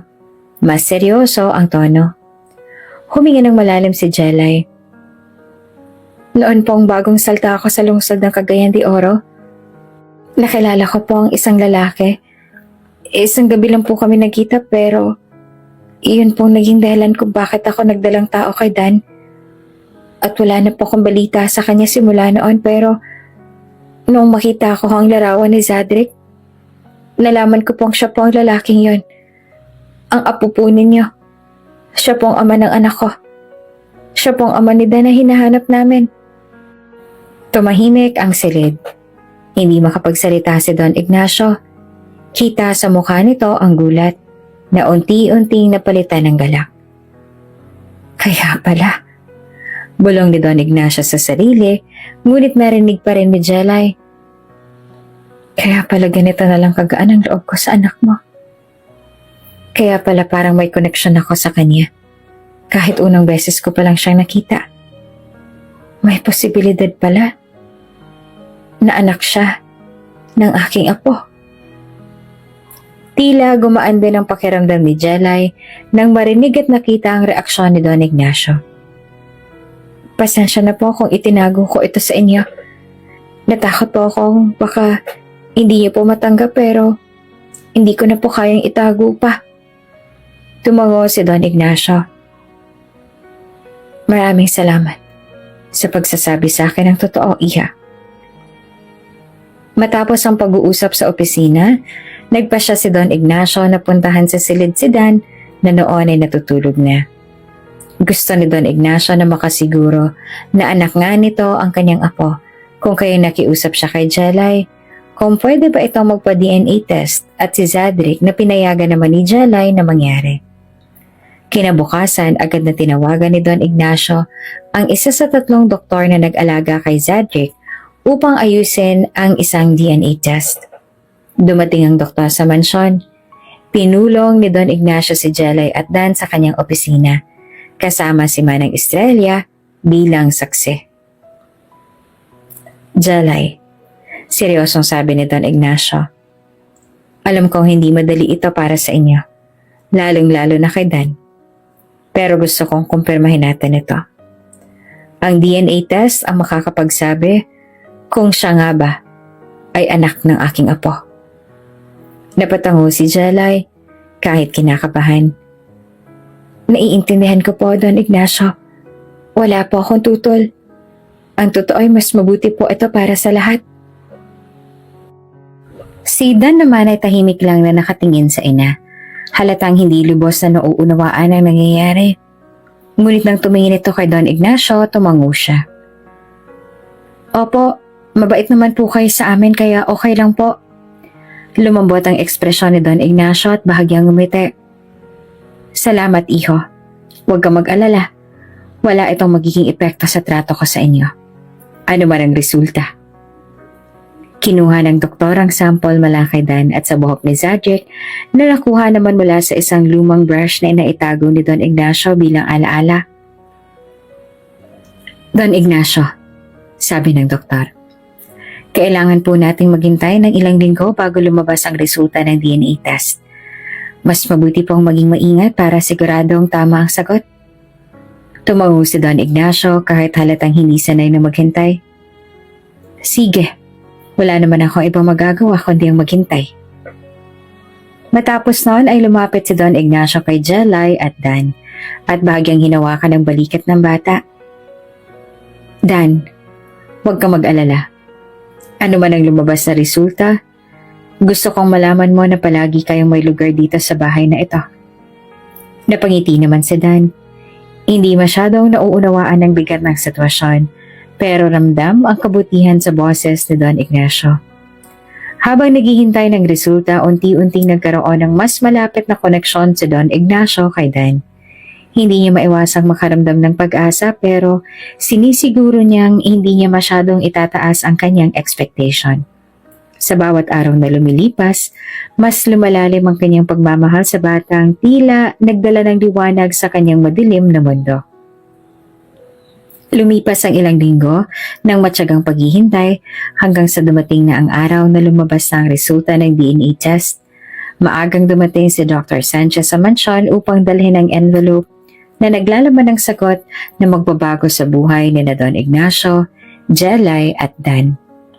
Sa opisina ni Don Ignacio naroon sina Jelay, Dan at Manang Estrella. Tahimik ang lahat habang hinihintay ang anunsyo.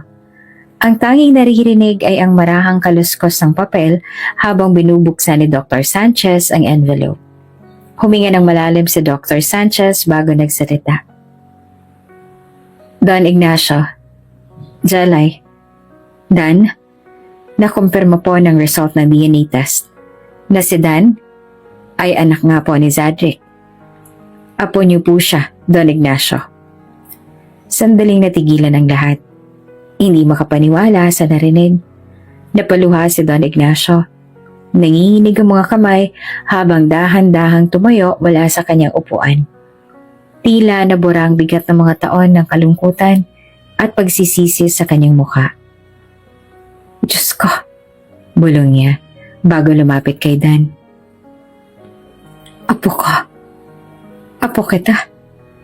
Hindi na napigilan ni Don Ignacio ang kanyang mga luha. Lumuhod siya sa harapan ni Dan at niyakap ang bata ng mahigpit, na parang ayaw niya na itong pakawalan. Samantala si Dan naman ay naiyak din. Lolo ko po pala kayo? Tanong ni Dan habang nakayakap pabalik sa matanda. Sa murang edad, ramdam na ni Dan ang bigat ng momentong iyon. Kahit hindi niya lubos na nauunawaan ng lahat. Si Jelay naman hindi na napigilang mapaiyak. Iba't ibang emosyon ang bumalot sa kanya. Kaginhawaan, saya at pasasalamat. Maraming salamat po sa pagtanggap sa anak ko, sabi ni Jelay habang lumuluha. Hindi ko po alam kung paano ko maipapakita ang pasasalamat ko sa inyo. Pinunasan ni Don Ignacio ang kanyang mga luha at tumingin kay Jelay. Ako dapat ang magpasalamat sa iyo, Jelay. Tila bumalik naman ang sigla ni Don Ignacio. Ang dating malamlam na mata ay puno na ngayon ng kasiyahan at pag-asa. Niyakap niyang muli si Dan. Tumawa sa gitna ng kanyang mga luha. Hindi ko alam kung paano ko tatapatan ng biyayang to, sabi niya. Ngunit may isang bagay ang sigurado, Dan. Gagawin ko ang lahat para maparamdam sa iyo na mahal ka ng lolo mo. Ang eksenang iyon ay puno ng emosyon, na parang ang mansyon ay napuno ng bagong sigla. Si Manang Estrella na kanina pa rin luhaan ay nagpunas ng kanyang pisngi. Hindi makapaniwala ang matanda na nagkaroon pala ng anak si Lucifer Zadric. Salamat sa Diyos, bulong ni Manang Estrella. Sana'y bumalik na rin si Sir Zadric para mabuo na ulit ang pamilya. Simula noon, si Don Ignacio ay nagkaroon na ng bagong layunin sa buhay. Ang lahat ng pagmamahal na hindi niya naibigay kay Zadric, ibubuhos niya ngayon kay Dan, ang kanyang natagpuang apo. Pagkatapos na nakakaiyak na pagkumpirma na si Dan nga ay apo ni Don Ignacio, nagsimula nang magbago ang lahat. Ang matandang CEO na dating masungit at malamig ay naging mas maligaya at puno na ng buhay. Ang bawat araw ay puno na ng sigla at ang kanyang mga mata na dati puno ng kalungkutan, ngayon ay kumikislap ng kasiyahan. Tuwing umaga bago magsimula ang araw, madalas na siyang makitang naglalakad-lakad sa hardin ng mansyon kasama si Dan. Hindi pa rin magkamayaw si Don Ignacio sa mga simpleng galak mula sa pagtulong ni Dan sa paghahardin hanggang sa mga simpleng usapan nilang maglolo tungkol sa mga bagay na noon ay hindi niya napapansin. Lolo, tingnan mo, ang dami ng bulaklak, sabi ni Dan. Tuwang-tuwa habang pinapakita ang mga bagong tanim na inaalagaan niya sa hardin. Ang gaganda, magaling kang mag-alaga ng mga bulaklak. Walang araw na hindi masaya si Don Ignacio at ganoon din si Dan.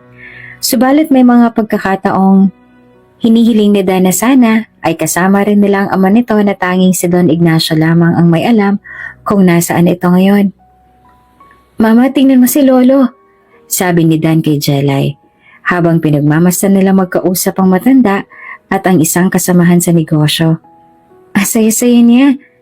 Hindi ko nga akalain ganito siya kaligaya. Ganon talaga, sagot pa ni Jelay na may ngiti sa labi. Pag may pamilya at pagmamahal, nagiging mas magaan ang buhay. Sana po nandito rin si Papa. Tsak po ko na mas magiging masaya ang lahat.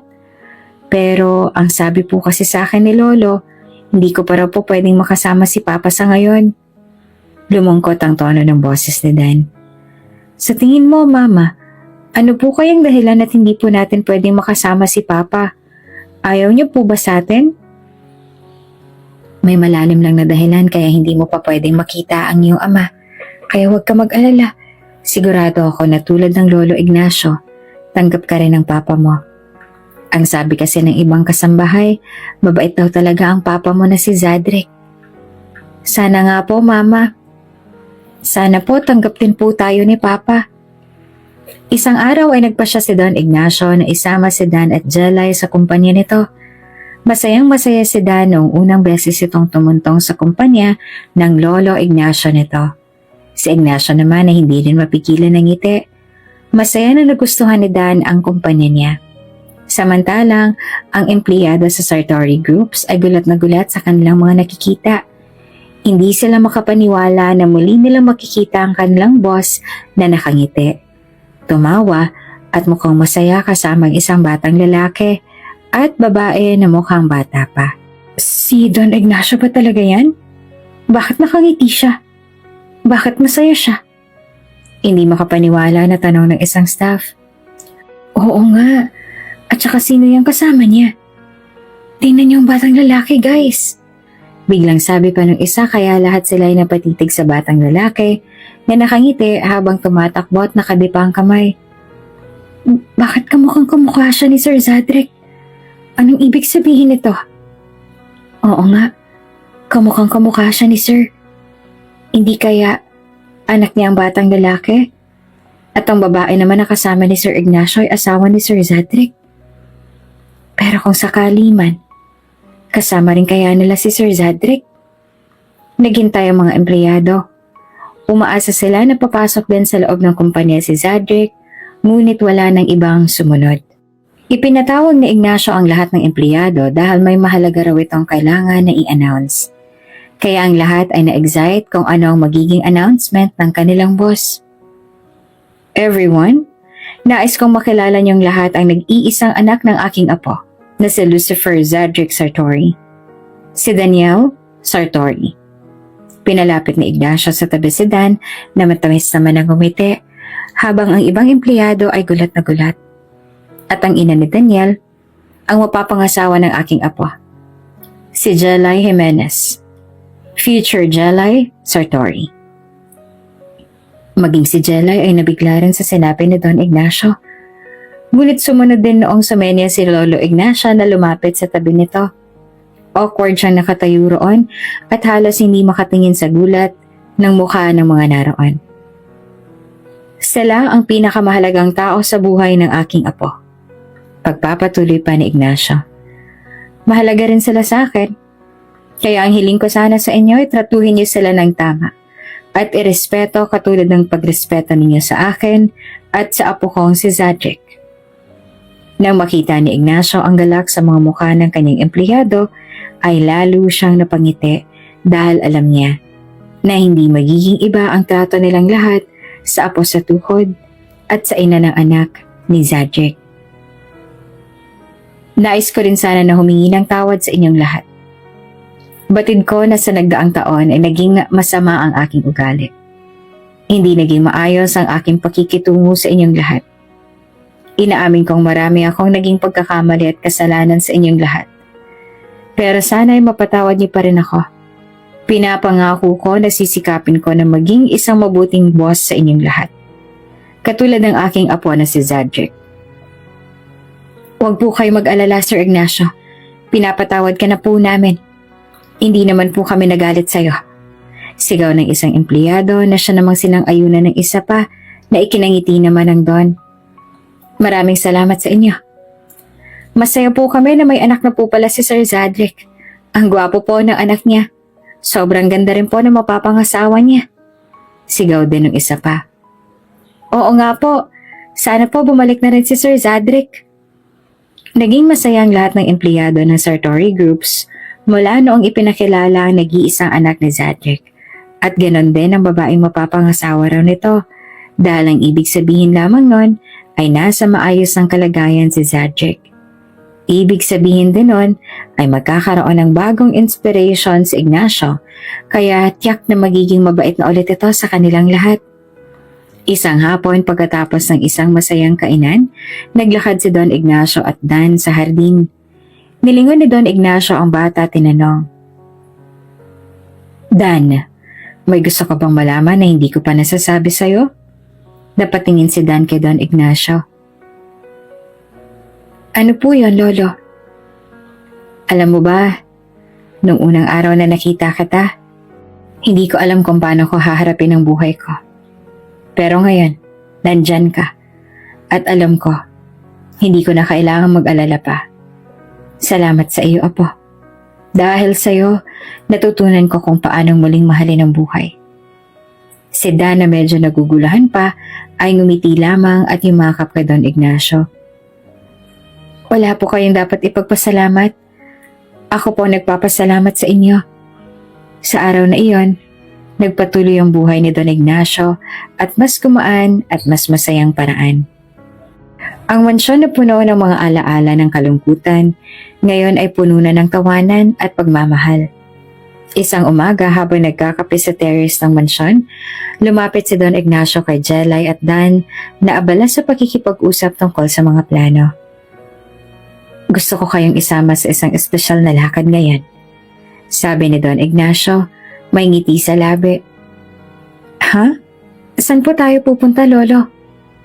Tanong ni Dan, excited na naghihintay ng sagot. Ipapakita ko sa inyo ang aking apo, si Zadric, ang iyong ama. Gusto kong makita niyo na siya. Sagot ni Don Ignacio. Nang dahil sa sinabi ni Don Ignacio, ay namilog ang mga mata ni Dan dahil sa labis na tuwa. Talaga po, Lolo? Oo. Ngunit may isang bagay kayong kailangan na malaman tungkol sa kanya. Pagpapatuloy pa ni Don Ignacio. Si Zadric. Matagal na siyang nakomatose sa ospital. Ngunit gusto kong makita niyo na siya. Ayokong patuloy siyang itago mula sa inyo. Nagulat naman si Jelay at Dan. Hindi nila alam kung ano ang mararamdaman. Ang dahilan naman ni Don Ignacio kaya hindi agad nito dinala si Dan sa ama nito dahil sa ayaw niya na masaktan nito. Ayaw niyang malungkot si Dan dahil sa kalagayan ng ama. Habang nasa loob ng sasakyan, ramdam ang halo-halong emosyon ng tatlong sakay nito. Si Dan na ngayon ay halos hindi mapakali sa kanyang kinauupuan ay patuloy sa mga tanong kay Don Ignacio. Lolo, ano pong itsura ni Papa? Matangkad po ba siya? Magaling po ba siya maglaro ng basketball? Ano po kayong paborito niyang pagkain? Sunod-sunod na tanong ni Dan. Ngunit sa kabila ng ligaya ng bata, ang ina nitong si Jelay ay tahimik lamang sa tabi. Ang kamay ay mahigpit na nakakuyom sa kandungan. Ramdam na ramdam ang kabang bumabalot sa kanyang dibdib. Hindi niya rin mawari kung bakit ganito na lang ang kaba na nararamdaman niya. Napansin ni Ignacio ang pag-aalala sa mukha ni Jelay. Anong iniisip mo, Iha? Ayos ka lang ba? Umiling si Jelay, pilit nang umingiti. Wala po. Habang patuloy ang biyahe, hindi naman mapigilan ni Dan ang kanyang tuwa. Lolo, malapit na po ba tayo? Gusto ko na pong makita si Papa. Niya at halos maglumikot sa kinauupuan. Ngumiti si Ignacio. Pinipilit na wag ipakita ang bahagyang lungkot sa kanyang mga mata. Oo, Apo, malapit na tayo. Huwag kang mag-alala. Makikilala mo na rin ang papa mo. Pagdating nila sa ospital, ramdam ang tensyon at excitement sa bawat hakbang nila. Habang naglalakad sila papasok ng building, napahawak si Jelay sa balikat na Dan. Tila humihingi ng lakas mula sa kanyang anak. Napansin ito ni Ignacio ngunit hindi na nagsalita. Si Dan naman ay tumakbo na halos sa unahan nila. Hinahanap ang elevator. Bilisan niyo po! Ayoko pumalate! Sigaw ng bata na nagdulot ng bahagyang ngiti sa matandang Ignacio. Habang papalapit sila sa kwarto kung nasaan si Zadric, bumagal ang hakbang ni Jelay. Lumakas ang kaba sa kanyang dibdib, ngunit pinilit niyang lumakad ng diretsyo. Alang-alang kay Dan, sa kanilang dalawa, ang anak niyang pinakamatagal na naghihintay na makita si Zadric. At ngayon, malapit na itong mangyari. Pagdating nila sa tapat ng ICU, agad nilang napansin ang kaguluhan sa labas. May mga nurse at doktor na nagmamadaling pumasok at lumabas sa kwarto ni Zadric. Napakunot ang noon ni Don Ignacio habang pinipigilan ang kaba sa kanyang dibdib. Ano nangyayari dito? Tanong ni Ignacio. Ang tinig ay matatag ngunit halata ang tensyon. Lumapit sa kanya isang nurse na tila nag-aalangan kung paanong sasabihin ang balita. Pasensya na po, Don Ignacio, sabi ng nurse. Halata nagmamadali. Pero critical po ang kondisyon ng pasyente. Bigla pong bumagsak ang vital signs niya. Para bang binagsakan ng mundo si Ignacio. Ano? Napakapit siya sa dibdib. Nag-aalala ng husto. Kanina lang ay maayos pa ang kondisyon niya. Bakit bigla na lang siyang lumala? Mukhang nagkaroon po siya ng komplikasyon, sagot ng nurse. Pero ginagawa na po ng mga doktor ang lahat ng kanilang makakaya. Napaluhod si Dan sa tabi ng pinto ng ICU. Pinapanood ang mga nagaganap sa loob sa pamamagitan ng salamin. Papa, bulong niya. Ang mga mata ay nagsisimulang punuin ng luha. Anong ibig sabihin nito? Halos isigaw ni Ignacio sa nurse. Ang kanyang boses ay nanginginig sa takot at galit. Huwag kayong papayag na mawala ang apo ko. Si Jelay naman ay tila na freeze sa kanyang kinatatayuan. Ang mga kamay ay mahigpit na nakakapit sa bag. Ramdam niya ang kabang bumabalot sa buong pagkatao niya. Napatingin siya kay Dan, na ngayon ay umiiyak na. At gusto niyang yakapin ito ngunit hindi niya magawa dahil parang nawalan siya ng lakas. Lolo, humarap si Dan kay Don Ignacio. Ang luhay umaagos sa kanyang mga mata. Papa ko po, iligtas niyo ho siya. Walang sinabi si Ignacio ngunit marahan niyang hinawakan ang balikat ng bata. Ginagawa nila ang lahat, Apo. Hindi natin siya susukuan. Ngunit sa kaloob-looban niya, ramdam niya ang takot na hindi niya maipakita kay Dan.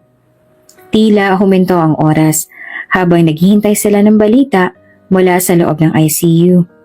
Ang bawat segundo ay tila 1 taon habang patuloy na lumalaban si Zadric para sa kanyang buhay. Habang isinasara ang pinto ng ICU, biglang tumakbo si Dan papunta sa pinto at sumilip sa maliit na salamin nito. Halos mapatid ang hininga niya habang pinapanood ang mga doktor at nurse na abala sa paligid ng kanyang ama. Nakikita niyang sinusubukan nilang i-revive si Zadric habang patuloy na tumutunog ang alarm ng monitor. Papa! Balong ni Dan at halos hindi niya na marinig ang sarili sa lakas ng tibok ng puso niya. Pinunasan niya ang kanyang luha gamit ang manggas. Pero hindi nito napigilan ang patuloy na pag-agos ng luha mula sa kanyang mga mata. Papa, gising ka na po, kailangan kita. Ayoko pong mawala ka. Halos papasigaw siya sa damdaming namuo sa dibdib niya. Papa, parang awa mo na. Ako si Dan. Anak mo po ako. Hindi mo pa ako nakikilala, Papa. Pero gusto kitang makasama. Gusto ko maramdaman na may tatay ako, kaya huwag kang bibitiw. Sa loob ng ICU, tila tumigil ang mundo nang tumuwid ang linya sa monitor. Nagkatinginan ng mga doktor. At ang nakakabinging tunog ng flatline ang tanging maririnig.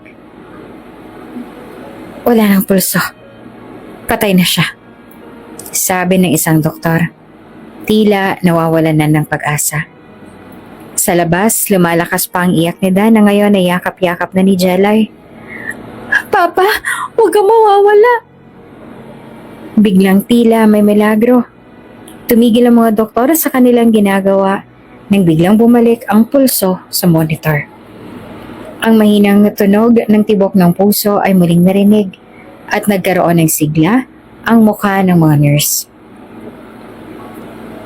Vital signs are back and it's stabilizing, sabi ng doktor. Tila hindi makapaniwala. He's alive. Halos sabay-sabay silang napatingin kay Zadric na dahan-dahang dumilat ang mga mata. Para bang bumalik siya mula sa kawalan. Napahinto ang buong kwarto sa gulat. Sir, nakikita niyo ba kami? Naririnig niyo ba kami? Tanong ng doktor habang inaasikaso si Zadric. Sa labas ay napansin naman ni Dan ang unti-unting paggalaw ng kanyang ama. Mabilis siyang pinunasan ang kanyang luha at sumigaw. Papa, gising ka na! Nangihinig ang boses niya at puno ng saya at pag-asa. Nakita ng lahat ang pagbabalik ng mga vital signs ni Zadric. Ang mahinang tinig ni Zadric ang narinig ng lahat ng nasa loob ng ICU. Asan ako? Dahil sa pagkagulat at saya, halos hindi makahinga si Don Ignacio. Lumapit siya kay Dan at mahigpit itong niyakap. Apo, milagro ito. Gising na ang papa mo. Nagkatinginan ng mga doktor sa loob ng ICU. Hindi makapaniwala sa nangyari. Isa sa kanila ang senior doctor. Lumapit kay Zadric upang suriin ang kanyang kondisyon. Mula sa mga mata nito, kitang-kita ang halo ng gulat at saya. Vitals are perfect, sabi ng doktor sa mga nurse. Parang hindi siya comatose ng 3 taon. It's a miracle. Lahat ng naroroon ay nagpalakpakan sa kagalakan. Ramdamang bigat na nawala sa kanilang mga balikat. Isa sa mga doktor ang lumabas mula sa ICU upang magbigay ng balita. Congratulations! Anunsyo nito. Ngumingiti habang nakatingin kay Don Ignacio at sa mag-ina. Stable na si Zadric. Tuluyan na siyang ligtas. Si Dan naman na kanina pa hindi mapakali ay biglang sumigaw na, Talaga po? Ligtas na po si Papa? Ngumiti ang doktor. Oo, ligtas na siya. Wala na sa panganib ang iyong ama. Napaluhod si Don Ignacio sa sobrang pasasalamat. Ang mga mata ay puno ng luha. Dinaluhan agad ito ni Jelay habang umiiyak. Pwede na kayong pumasok para makita at makausap siya. Hindi na napigilan ni Dan ang sarili. Pagpasok niya sa ICU, agad siyang tumakbo papunta sa kama ng ama. Lumapit siya sa tabi nito at mahigpit itong niyakap. Papa, gising ka na po. Ligtas ka na po, Papa. Patuloy yung sigaw habang hindi mapigilan ang pag-iyak. Si Zadric naman ay napuno ng pagtatakang itsura. Nakatingin siya sa batang lalaki. Tila hindi pa rin makapaniwala sa nangyayari. Anak? Tanong ni Zadric sa mahinang tinig. Habol ang hininga. Opo, Papa. Ako po si Dan. Anak niyo po ako. Anak mo po ako, Papa. Sagot ni Dan. Halos hindi na maintindihan sa sobrang emosyon. Hindi siya bumitaw sa ama na para bang ayaw niyang mawalay kahit isang segundo. Samantala, si Don Ignacio at Jelay naman ay tahimik na pumasok. Si Jelay ay nangingilid ang luha habang pinapanood ang pagtatagpo ng mag-ama.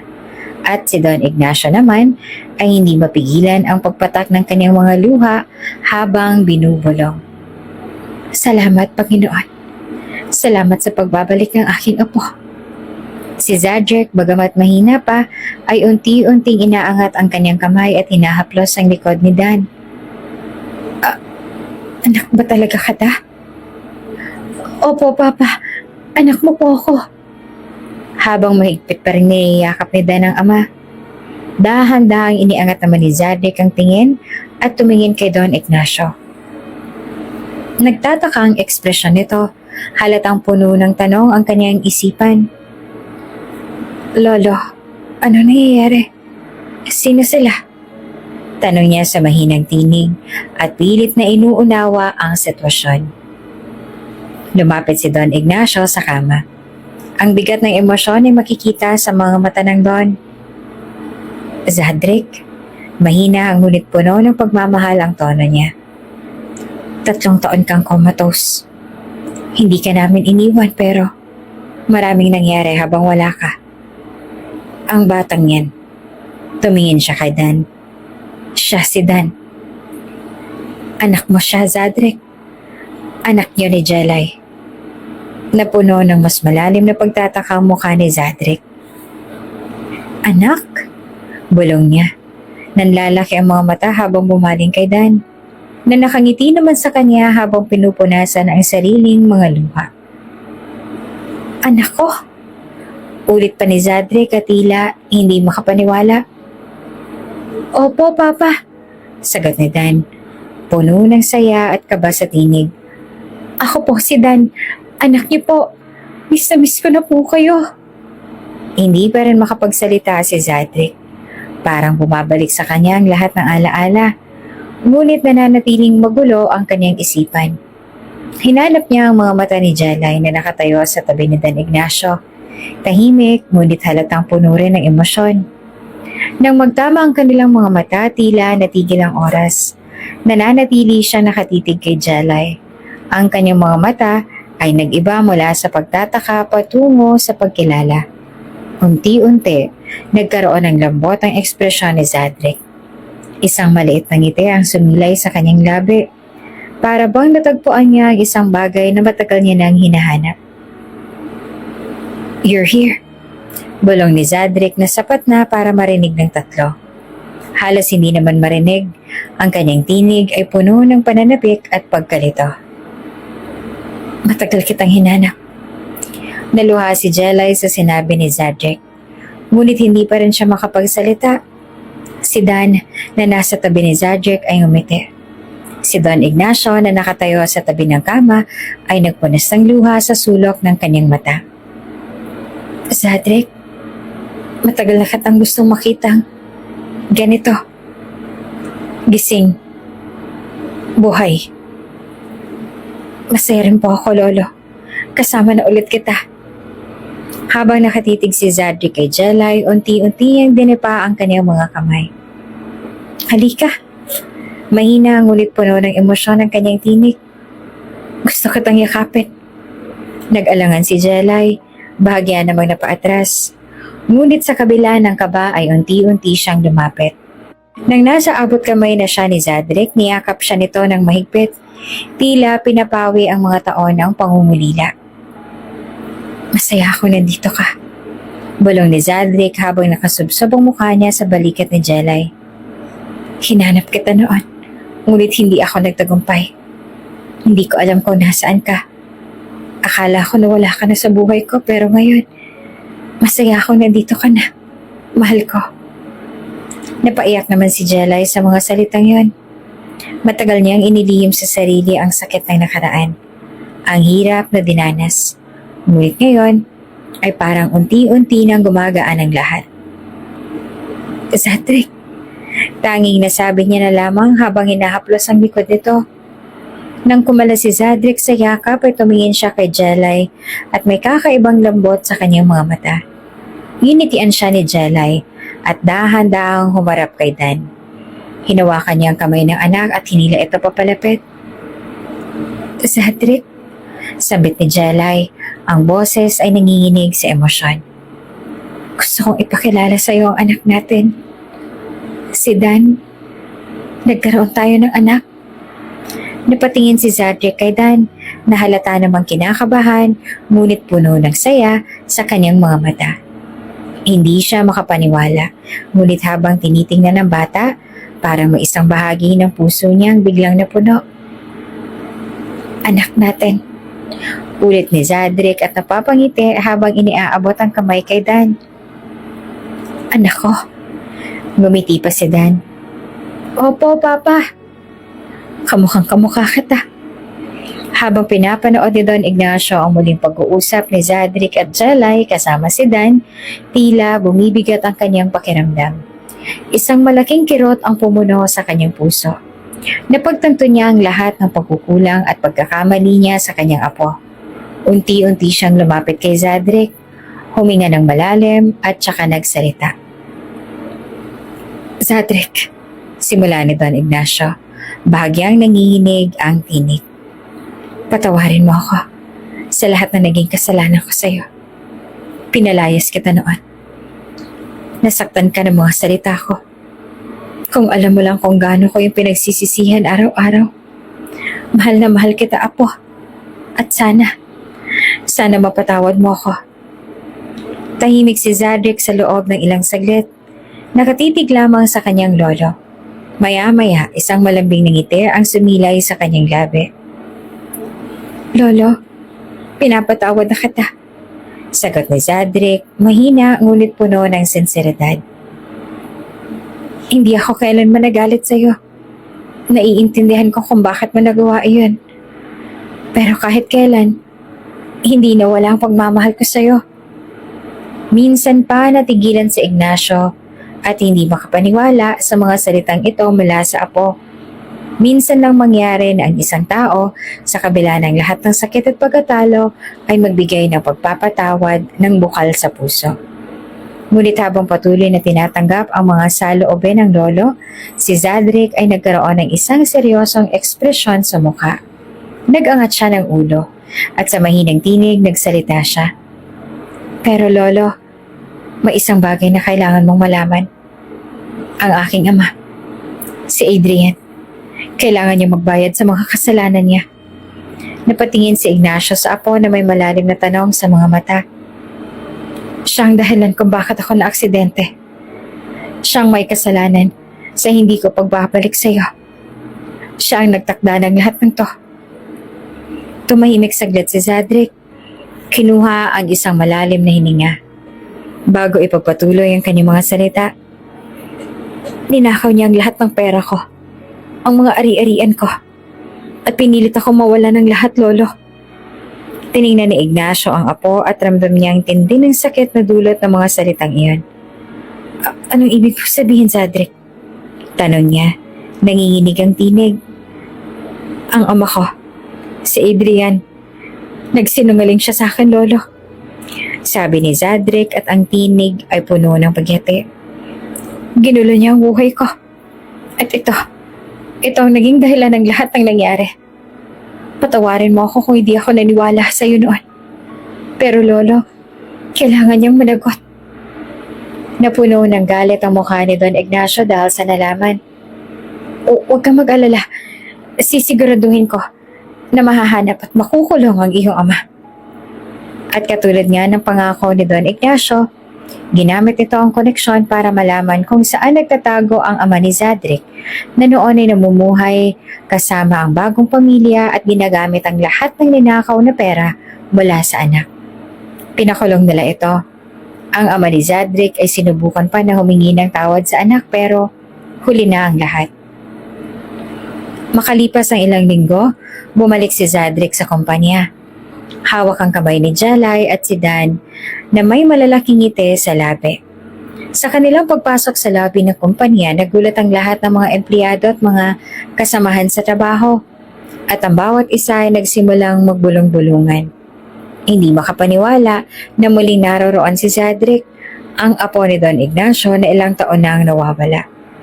Habang unti-unting lumakad si Zadric papunta sa harap, ang mga mata ng mga tao ay puno ng pagkagulat at kaligayahan. Nagsimula ang mga tao na magpalakpakan at magbigay ng masigabong pagbate. Sir Zadric, maligayang pagbabalik! Sigaw ng isa sa mga empleyado na sinundan naman ng marami pang iba. Welcome back, Mr. Zadric. Talaga namang isang malaking kagalakan ang makita kayong bumalik. Sabi pa ng isa pang kasamahan sa trabaho, habang binabati siya ng buong init at tuwa.